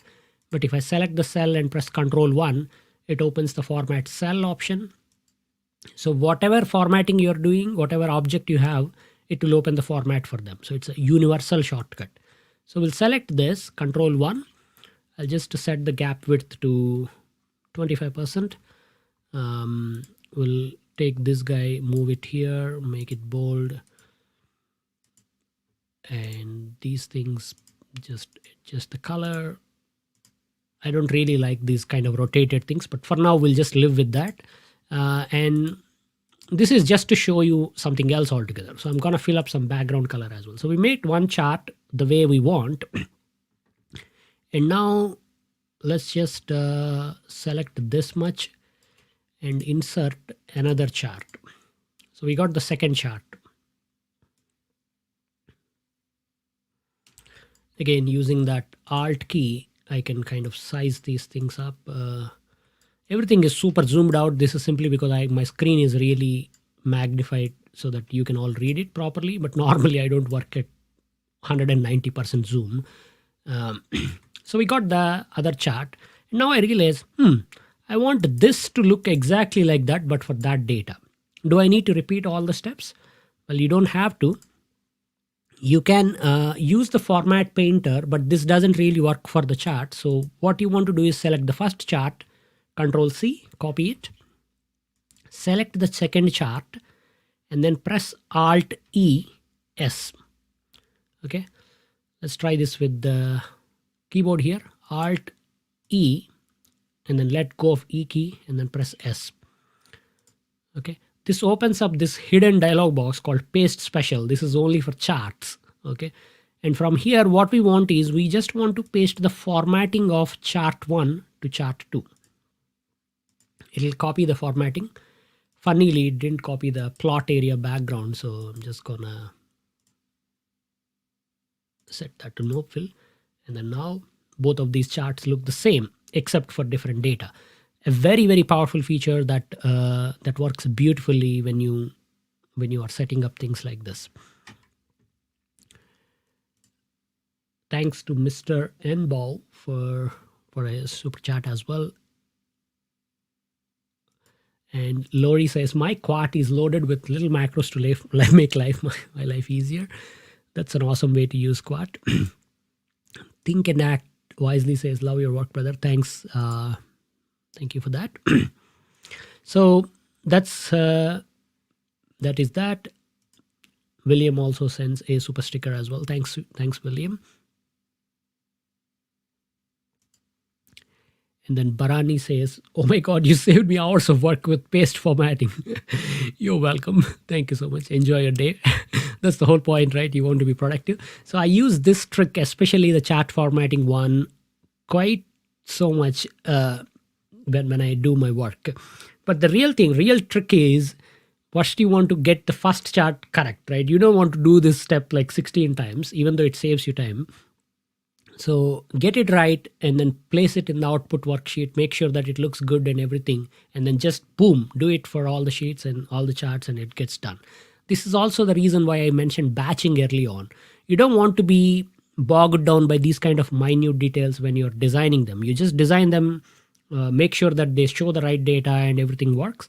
And then when you're formatting, you format them as in a batch so that you just use your mouse. You don't even have to touch your keyboard half the time when you're formatting.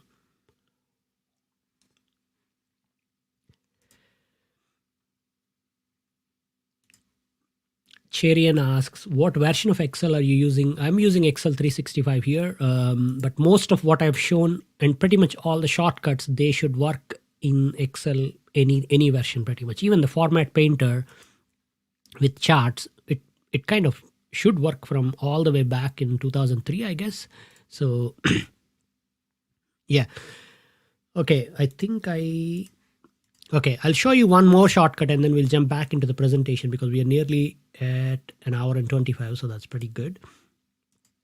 So when I have multiple charts, I'm just gonna copy these for a few more times, right? When I have multiple charts, sometimes I may want to select everything and work, and you can hold down Control or Shift and select, but it's kind of annoying. If only I can kind of select like this, that'll be easy because then I can just drag. But unfortunately, when you select like this, you're selecting the cells. So here is the trick. You want to go to the Find and Select on your home ribbon, and there is a Select Objects option. This will change your mouse pointer to a cursor like the way it is in PowerPoint and other tools. And now you can just click and drag to multi-select. So because I use this so much, I actually put it on my quick access toolbar. Here you can see that it is already there. I just select that and then I immediately change my pointer to selection mode. So I can select all of them. I can go to, for example, shape format and make sure they all have the same height and width. So for example, I'll say they all need to be 2 inches tall and 2 inches wide. So that'll just immediately make them. And then I'll just use these two, Alt and move them, and instantly I'll get proper alignment and everything in just a few clicks. So the tool that you want is Find and Select in the home ribbon and then Select Objects. This is such a time-saving one, especially if you make charts. So you can right-click and immediately add it to the Add to Quick Access toolbar option so that it is there. The other trick is you can also use the selection pane. This will kind of list all the objects on your worksheet. So all the charts and images and shapes, everything will be listed here. And from here, I can kind of click and select any one object. I can immediately turn off the visibility of that. So it's gone from the screen. It is still there. It's just not shown on the screen for working with some additional alignment or things like that.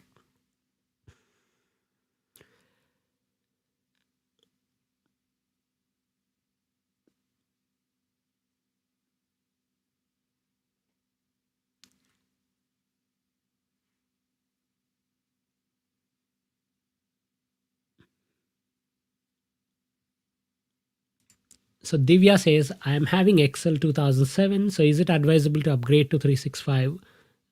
I'm not a salesperson for Microsoft, so but I find that 2007 is really old. Like it's older than my kids now. So maybe you want to upgrade. I don't really know which way you want to go, but if you are upgrading today, I would say just go with Excel 365 because Excel 365 is like a treadmill version. It is always updating. So you don't have to pay for upgrades. You just pay subscription and anytime Microsoft has a new version, you'll automatically get it. So yeah, why not?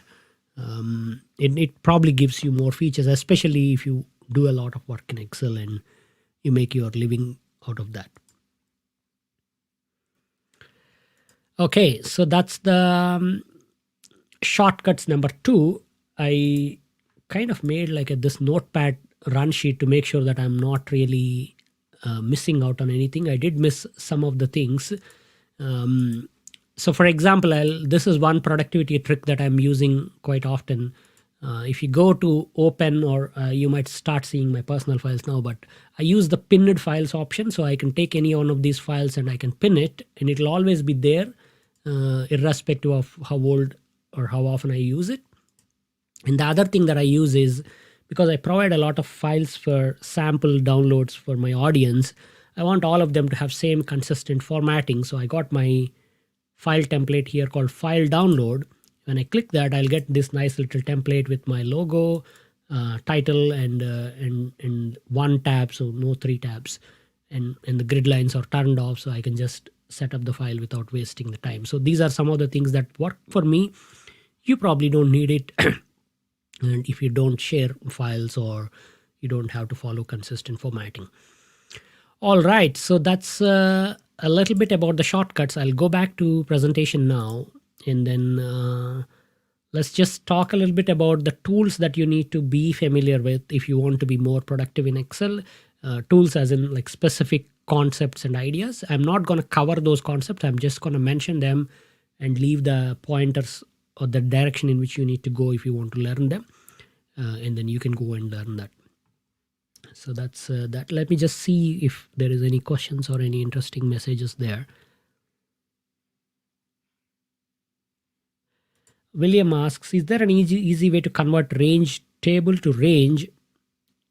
You can convert this. If you go here, select the table, go to table design, there is a button called convert to range that pretty much does what you're asking for. Converts to range. So it'll turn this back. It will adjust all your currently linked formulas in the table formulas as well. Let's just try this with a sample somewhere here.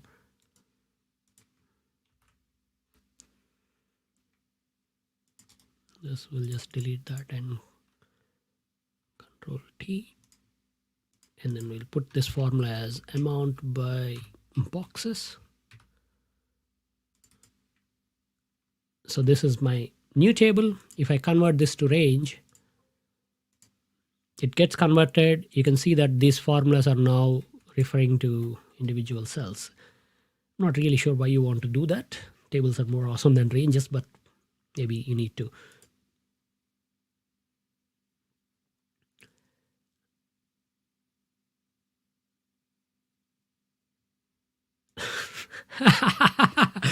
This is hilarious. Philip says, wait, you mentioned batching and you have twins. Coincidence?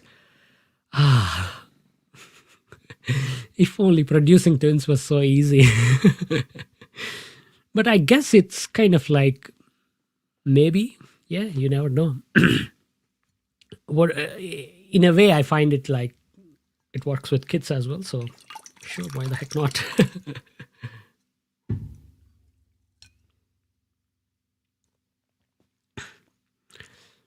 In fact, not many people may be following me from that long, but if you have been following me from quite some times, when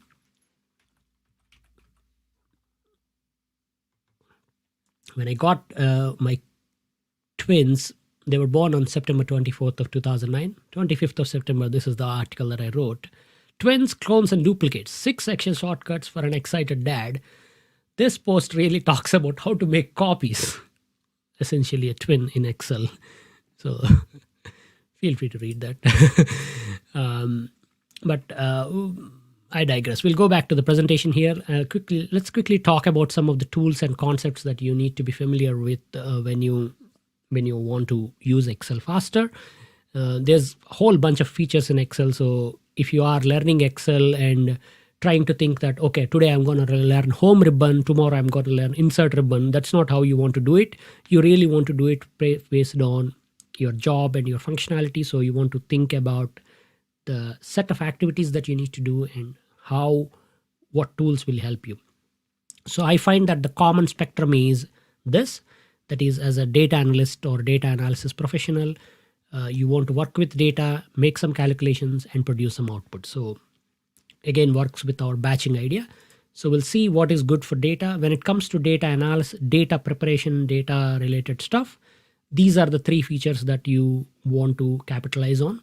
Learn about Power Query. It is an amazing time-saving feature. Once you know how to use Power Query, your productivity really skyrockets because you will be able to connect to multiple data sets that are in different places, mash them together, get what you want, and automatically refresh them when there is new data.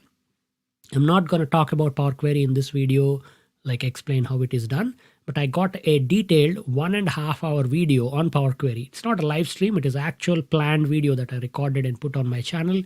And And it goes into full depth on Power Query. There is a good article on my website as well, so feel free to check it out. I'll leave a link to the video in the description later on. And obviously tables, we kind of drilled that down quite a bit today, and use the data model capabilities. I have not shown data model, but what data model does is it lets you take data that is in different tables and mentally combine them in the Excel mind when it is producing pivot tables. That is way better than you writing any formulas to link up tables. So use these concepts. And when it comes to calculations, try to use pivot tables more than formulas. Again, the advice changes depending on what you're doing. But if you're doing data analysis, then you want to be as lazy as possible, but still get the answer. So for me, pivot tables are that solution wherein I don't have to write complex array formulas to get the answer. I can use pivot table slides. So I use pivot tables because they are more easy to learn and they let you achieve more. If you are writing formulas, try to use table formulas over range formulas because they are also easy to write. And within pivot tables, enhance them with measures so that you can go and make more powerful calculations. We did cover the data model and measures in the live stream 2 months ago on the Power Pivot. So feel free to watch that video later on if you're in the mood for more dad jokes and Excel learning. And the last one is visualizations. When it comes to visualizations, again, the key idea is if you want to be productive, you want to minimize the amount of work you do. How do we minimize that?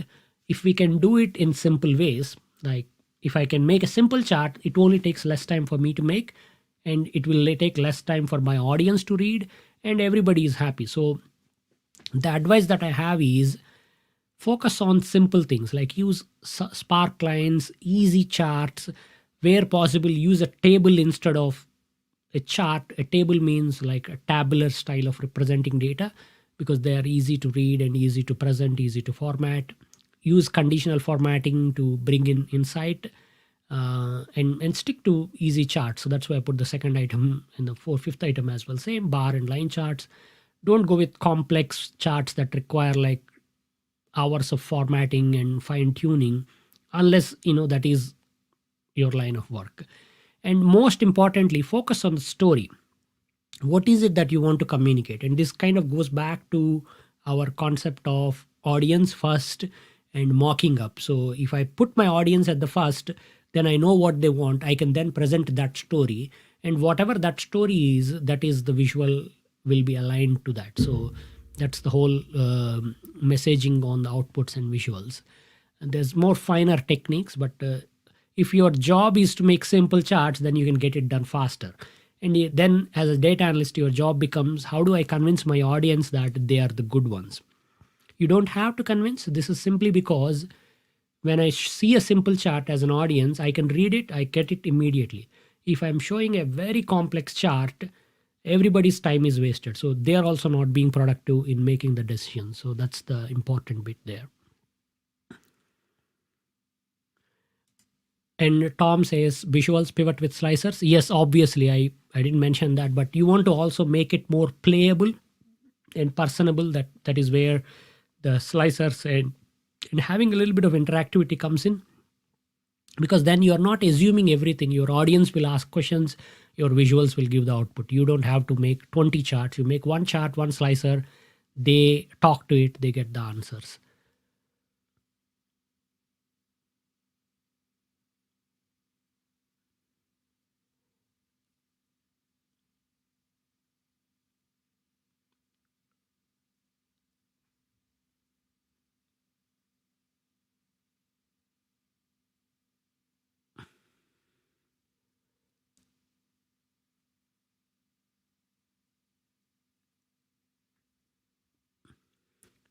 I think there's some joke going on. I'm trying to figure out what is going on there, but I probably won't get the context.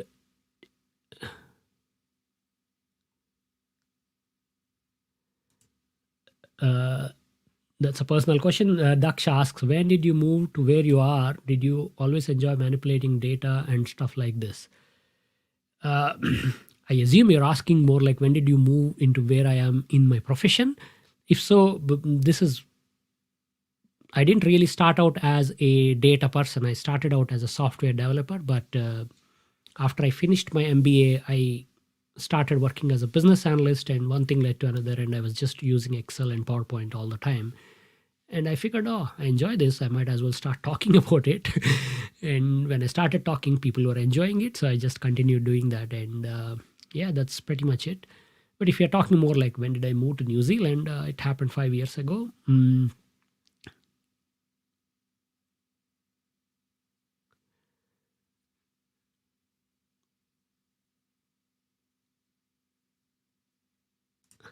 Simon says, did you show Alt F11 as a quick way to produce charts? I didn't.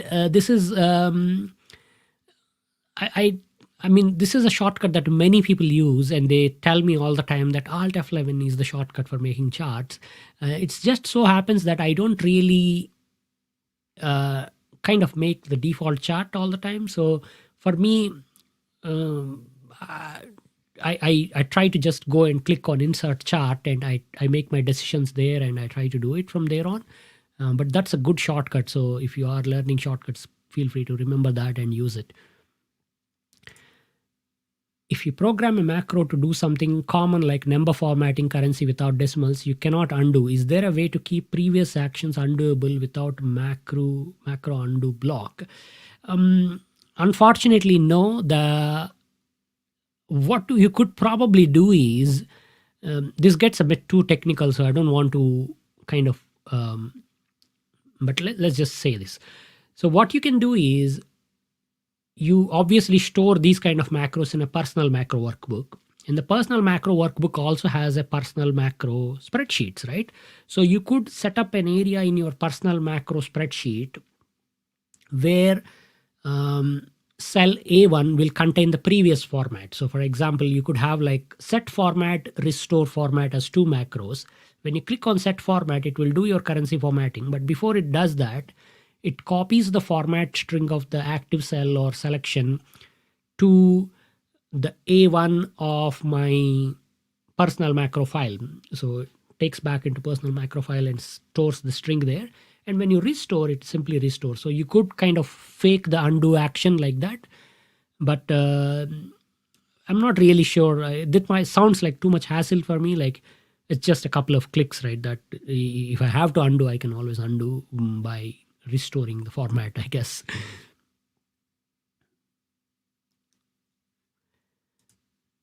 Tom says, if you build a dashboard with interactivity, can you provide a file that is locked so the end user cannot modify the file? This is the holy grail of Excel, where people want to lock and protect Excel so that others cannot get into it, but still use it.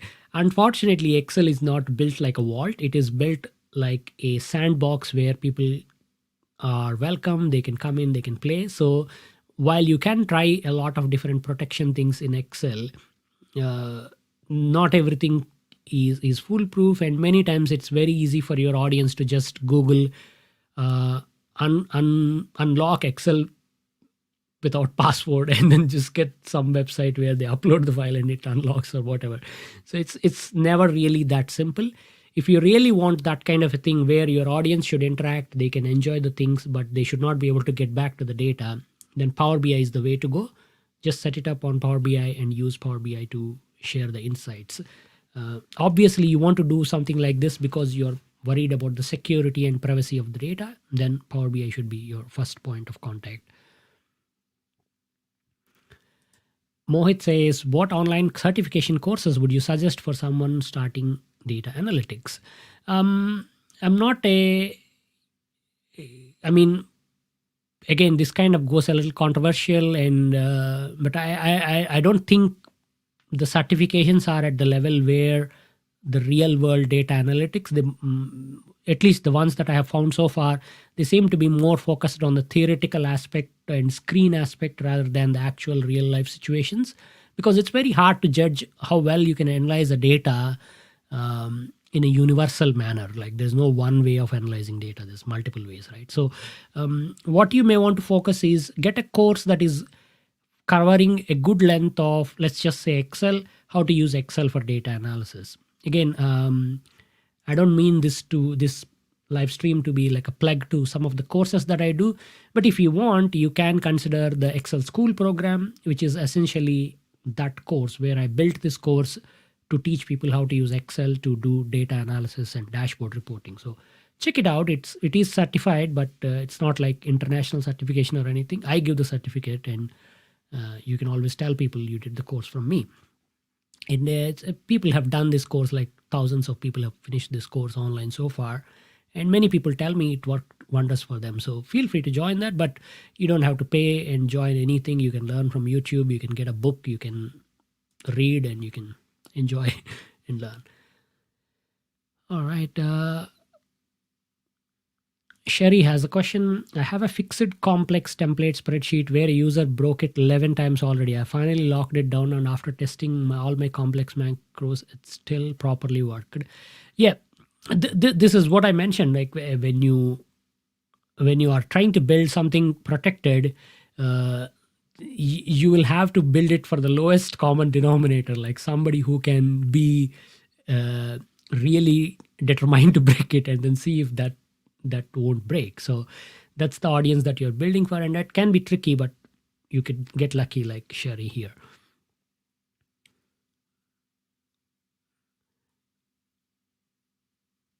And Philip says Power BI Playdate is excellent. That's another course that I run for Power BI. Excel School is for Excel. Power BI Playdate is for Power BI, just for data analysis and reporting. So feel free to check out some of these courses and consider enrolling in them. All right, that brings me to the last joke. I promised that I have no more jokes, but I have a good joke on Computer Mouse, so I thought I'd share that. Well, it doesn't click with everyone, so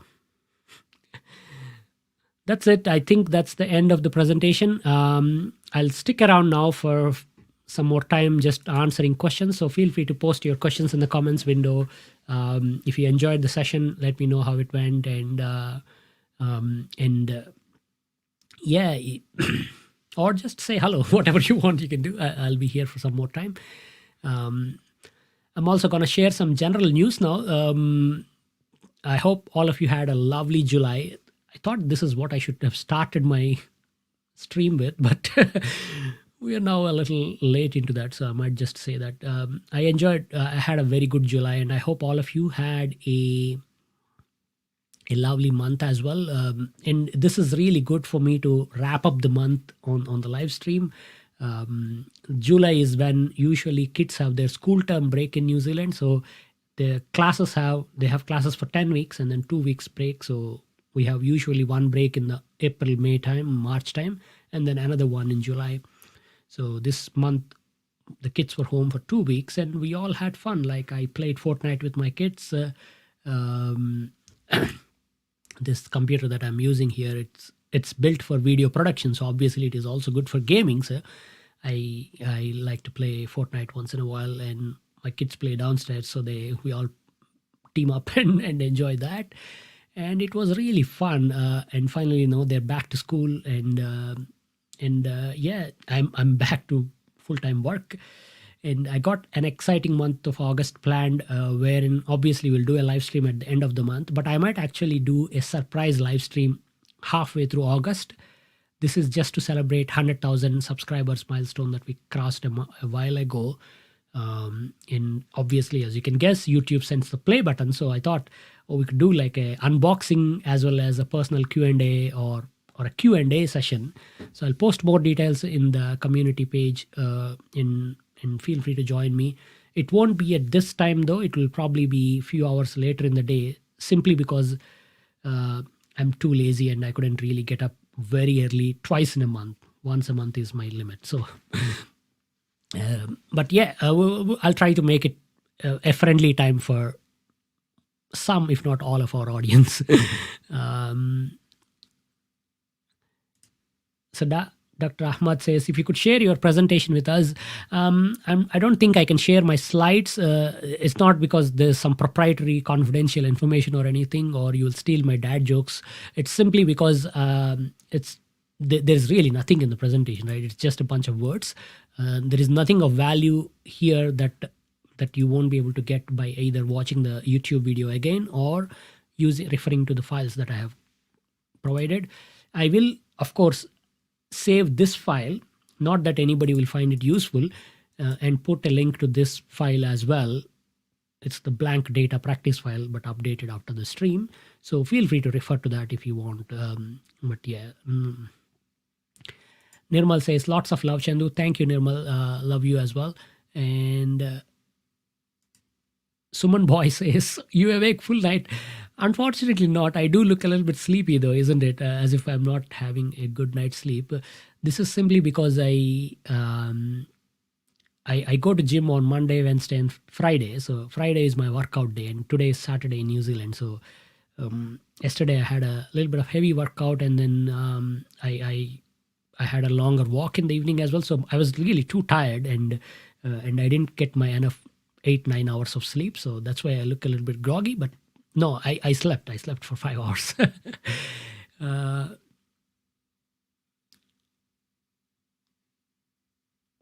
Basudev asks how to connect Google Sheets to Excel, which resides in different domains.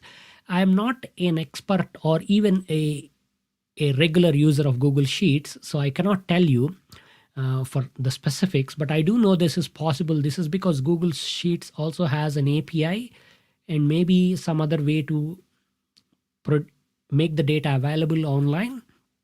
So if you could make it available, you could then use Excel's Power Query data from web option to connect to that API, fetch the Google spreadsheet data into Excel, and use it. Divya says, God bless. Thank you so much. You're always awesome.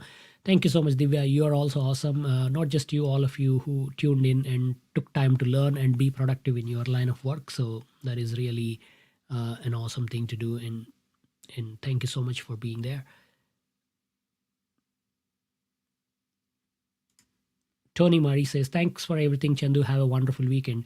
You too have a wonderful weekend, Tony. And I'm glad everything went well and you all enjoyed it.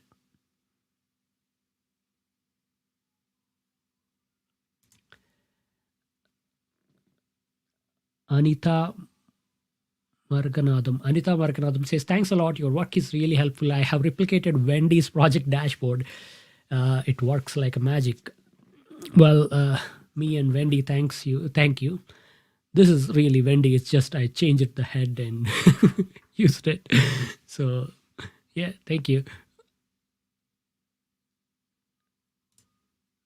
Keshav Murthy asks, how can I insert multiple colors in a single cell? I'm not really sure why you would want so many colors in a cell. But if you do want, you can put up to 2 colors or a range of colors. It gets a bit tricky. I'll show you. So we go to select the cell, Control-1 to format, go to fill, and you can select the fill effect option.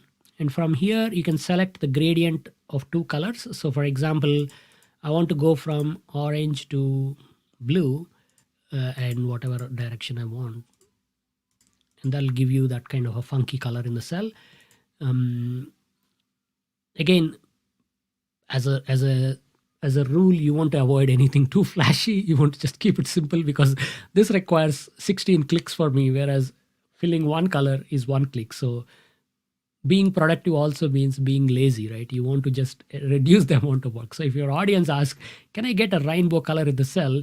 You just flatly tell them, no, that's not possible in Excel.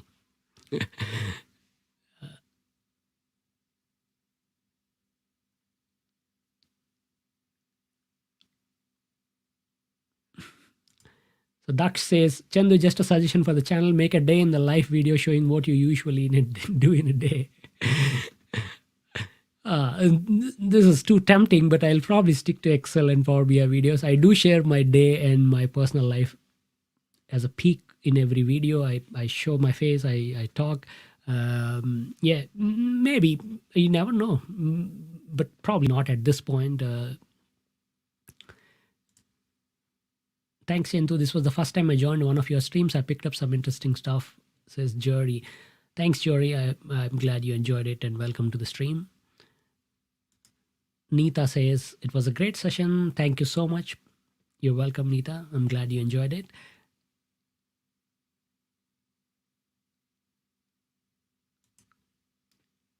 Tayo says, same as somebody else. Lunchtime well spent. God bless from Ontario, Canada.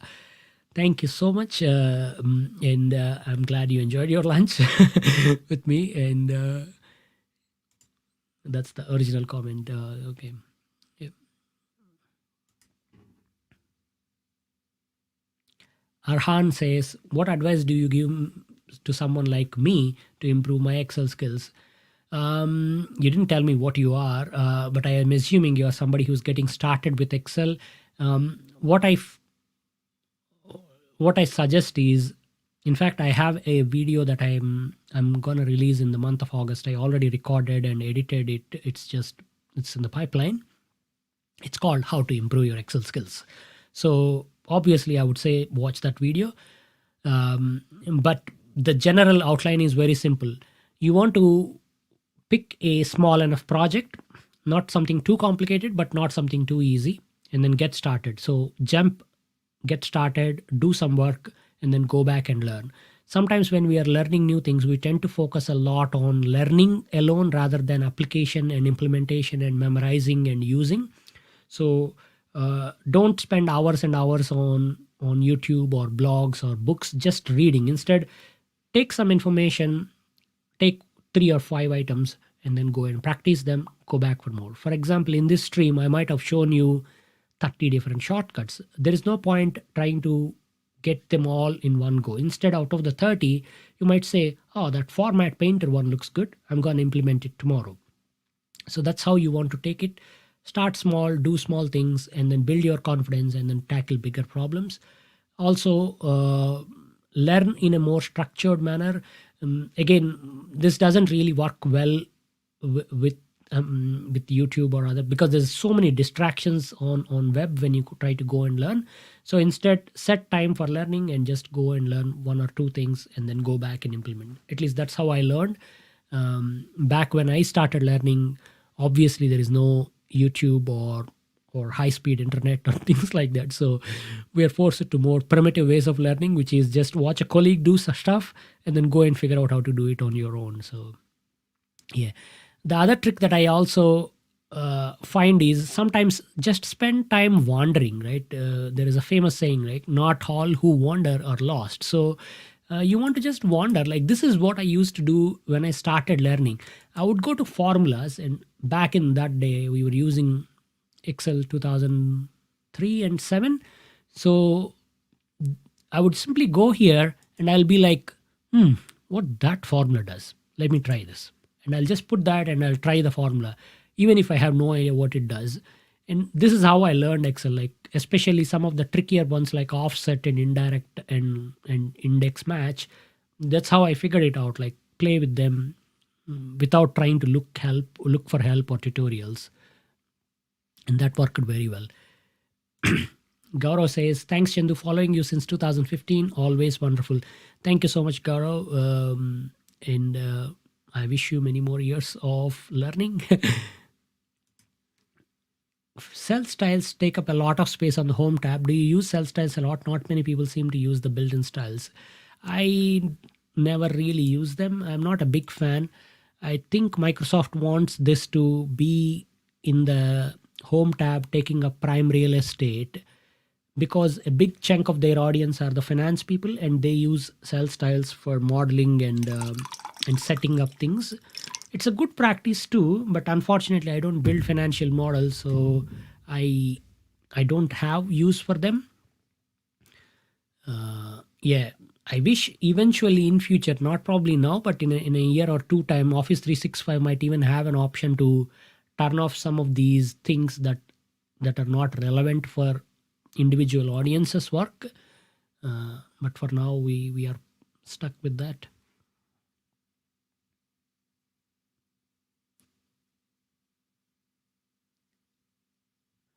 So Marcus asks, how do you maintain a pivot chart formatting when using slicers that may mean the chart contains not data depending on the selection made?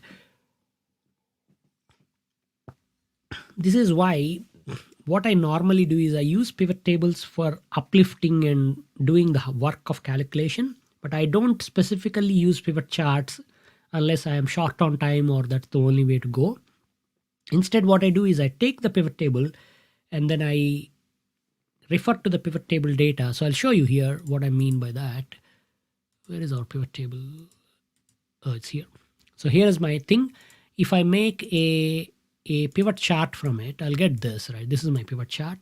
It will, you can see that we have everybody in every geography, but if I go to blank, I get only Kunar. So suddenly the column is too wide. Everything is out of whack. But if I go back to Australia, so this creates a jarring effect on the eyes of your audience. You want this to be consistent. So what you could instead do is, instead of that, I then set my pivot table, and then right next to it, I have an area for my chart, which will be person amount. And this is nothing but, this is very primitive, but you can kind of make it even more dynamic by making sure that it goes as far down as the data and everything. So now, technically, this data is also linked to the slicer simply because it is referring to the pivot table. So if I change this, this changes as well. But because this data is a static data, I can make a regular chart from it. This is not a pivot chart. And we get that. So when I go to blank, I'll get this. I'll also get this funny looking grand total one. This is because our pivot table has a grand total thing. So we will have to think about some of these specific things, but at least it will give you a little more flexibility on working with the limitations of the pivot charts. And this is how I do my dashboards that are demonstrated on my website or usually other places as well. We use that. So pivot does the calculation, but the referred cells do the charting part.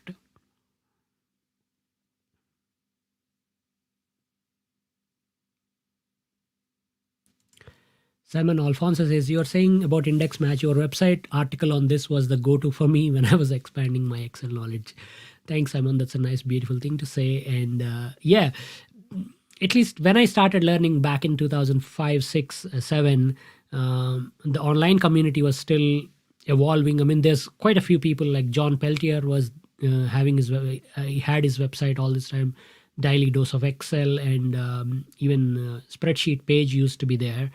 But it was kind of tricky to access these resources, and also it meant that you need to be having internet access and all of that, and it's not widely available back in India at that time. So most of that would be just kind of figuring it out. But later on, I started my blog, and obviously there's learning and collaboration that came through that.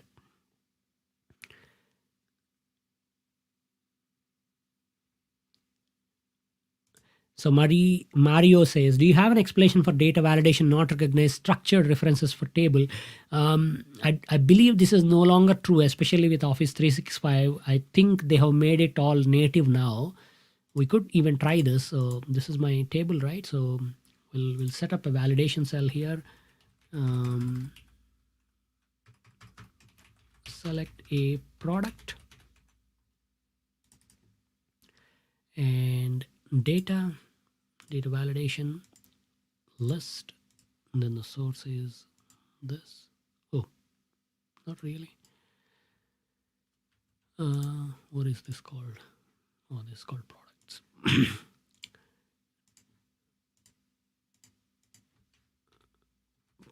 Products.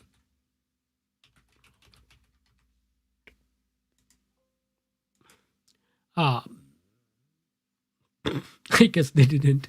I remember reading an email, so it might be something like an upcoming feature as well. But I think Microsoft is aware of this, and they're trying to address that in a newer version of Excel 365. For the meanwhile, what you could do is you could kind of create a name from this table column. So you make a named range. This is formulas, define name, and just say that the name refers to products table product column, and then refer to that name here, and it'll all be dynamic. Got one urgent requirement. Working on table and don't want to autofill my formula when working with filter. Can it be done? I'm not really sure why you want to have such inconsistent things in the table. By definition, a table column needs to have Same logic applied all the way through. If you're doing something like this, then either that means you don't have a table or you're using tables for the place where they're not supposed to be used. You could type a formula and then turn off the behavior. So for example, I'll show you the formula here. This is just cost per box times 2. And I type it, it'll extend. There is this little lightning bolt button there. And then just say undo calculated column. And now you're on your own.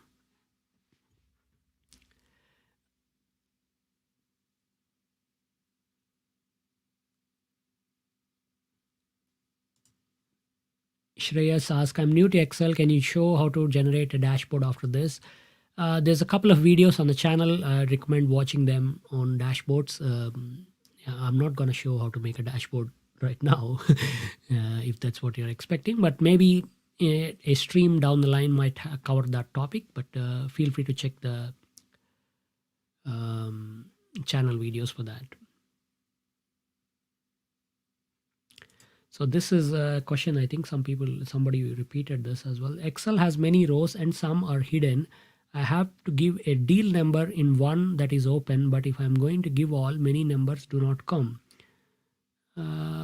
Not even sure how to answer that. Probably you may want to post these kind of things in a forum because it's a very, very specific question.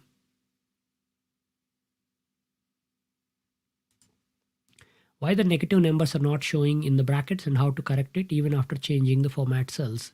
That depends on whether the number is negative or maybe there is a special symbol that looks like minus. But you can apply accounting format and it will show negative numbers. So for example, let's just put some numbers here. 19, 0, minus 19. And you can just select these. You can apply formatting. The formatting can be done in a few different ways. You can also use the shortcut Control-Shift-4, which is nothing but $, and that'll apply the standard 2-digit accounting format with negative in the bracket. But if it is not applying, that could mean there is something else like a conditional formatting or something else that is acting, or maybe your data is not correct.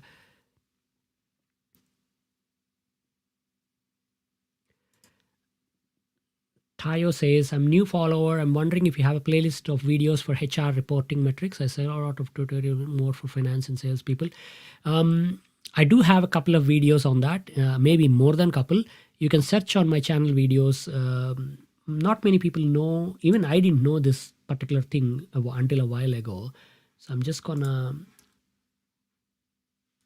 show you. Let's just go to YouTube. This will open up all my. All right. So here, if you go to my channel, you can click on that little search box, and from here you can search within my channel. So you can search for that because they don't really fit into any specific playlist, and I don't have that many HR videos. I didn't really create a playlist yet, but you can see. And I did a live stream a while ago on HR. This was quite a while ago, not now. But you can go to videos instead of uploads, search for past live streams, and you can see top 5 Excel tips for HR analysts. So that's one I did, and then there's more HR videos there. I've been working in HR analytics since I moved to New Zealand in 2016. So over the last 5-6 years, I've built quite a bit of HR analytics and reporting skill set. And I plan to share more of HR related stuff on the channel. In fact, every time I do a live stream, I try to include a HR topic. We don't get enough votes to make it happen because I run a poll asking what do you want, and some people say I want this, some people say I want that. So accordingly, I'll just pick the winning one. But I might add more HR topics. Feel free to suggest something to me in the comments, and I will try to consider that. Basudev asks, any plans for M core training program?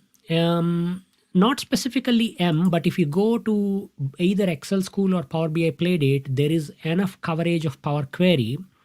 And I do show some very advanced stuff, not the simple ones alone.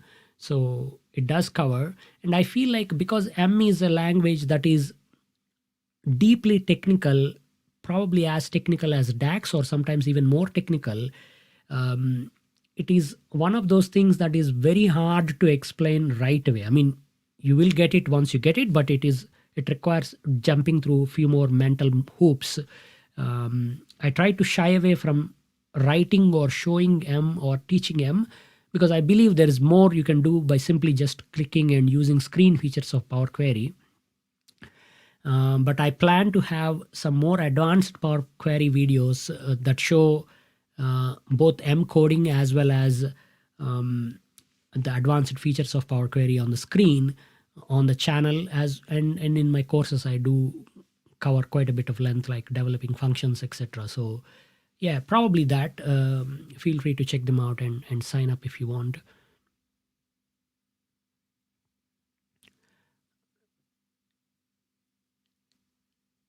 So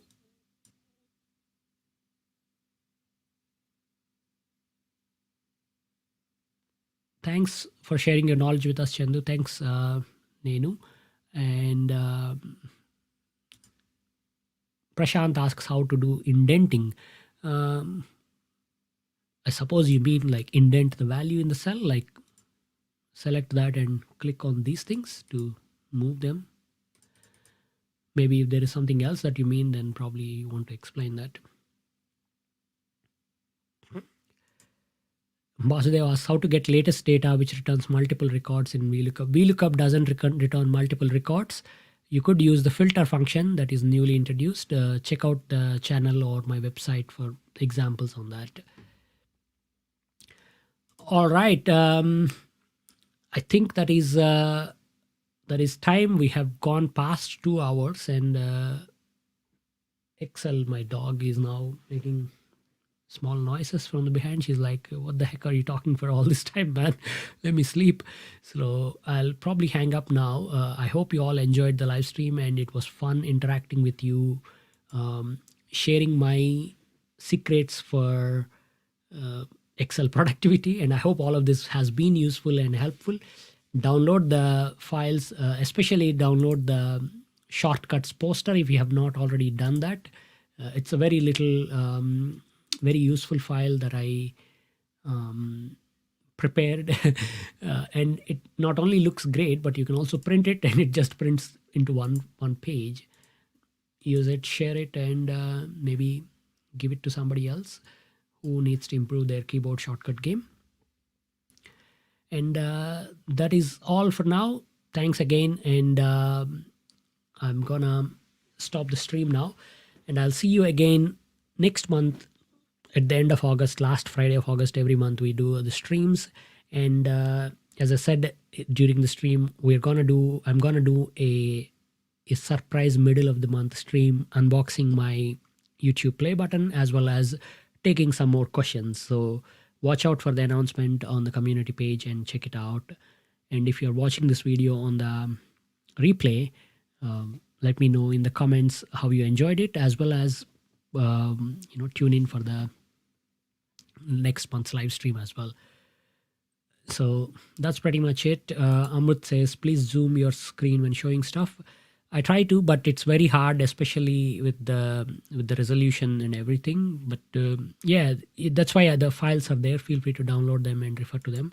It's really tricky to do the screen zooms and everything when you are doing live stream like this. So yeah, that's pretty much it. Thank you so much, and you all have a good weekend. I have got an exciting weekend planned, so I'm just gonna go downstairs, take a little bit of nap before everybody wakes up, and then look forward to the weekend.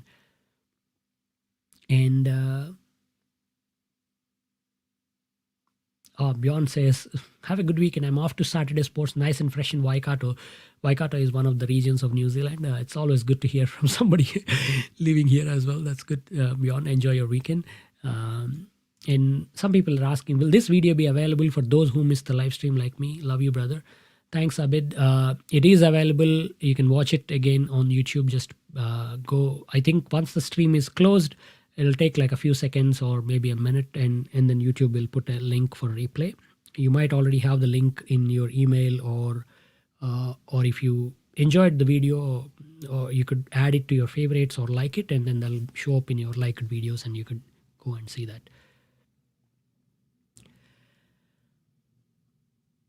All right.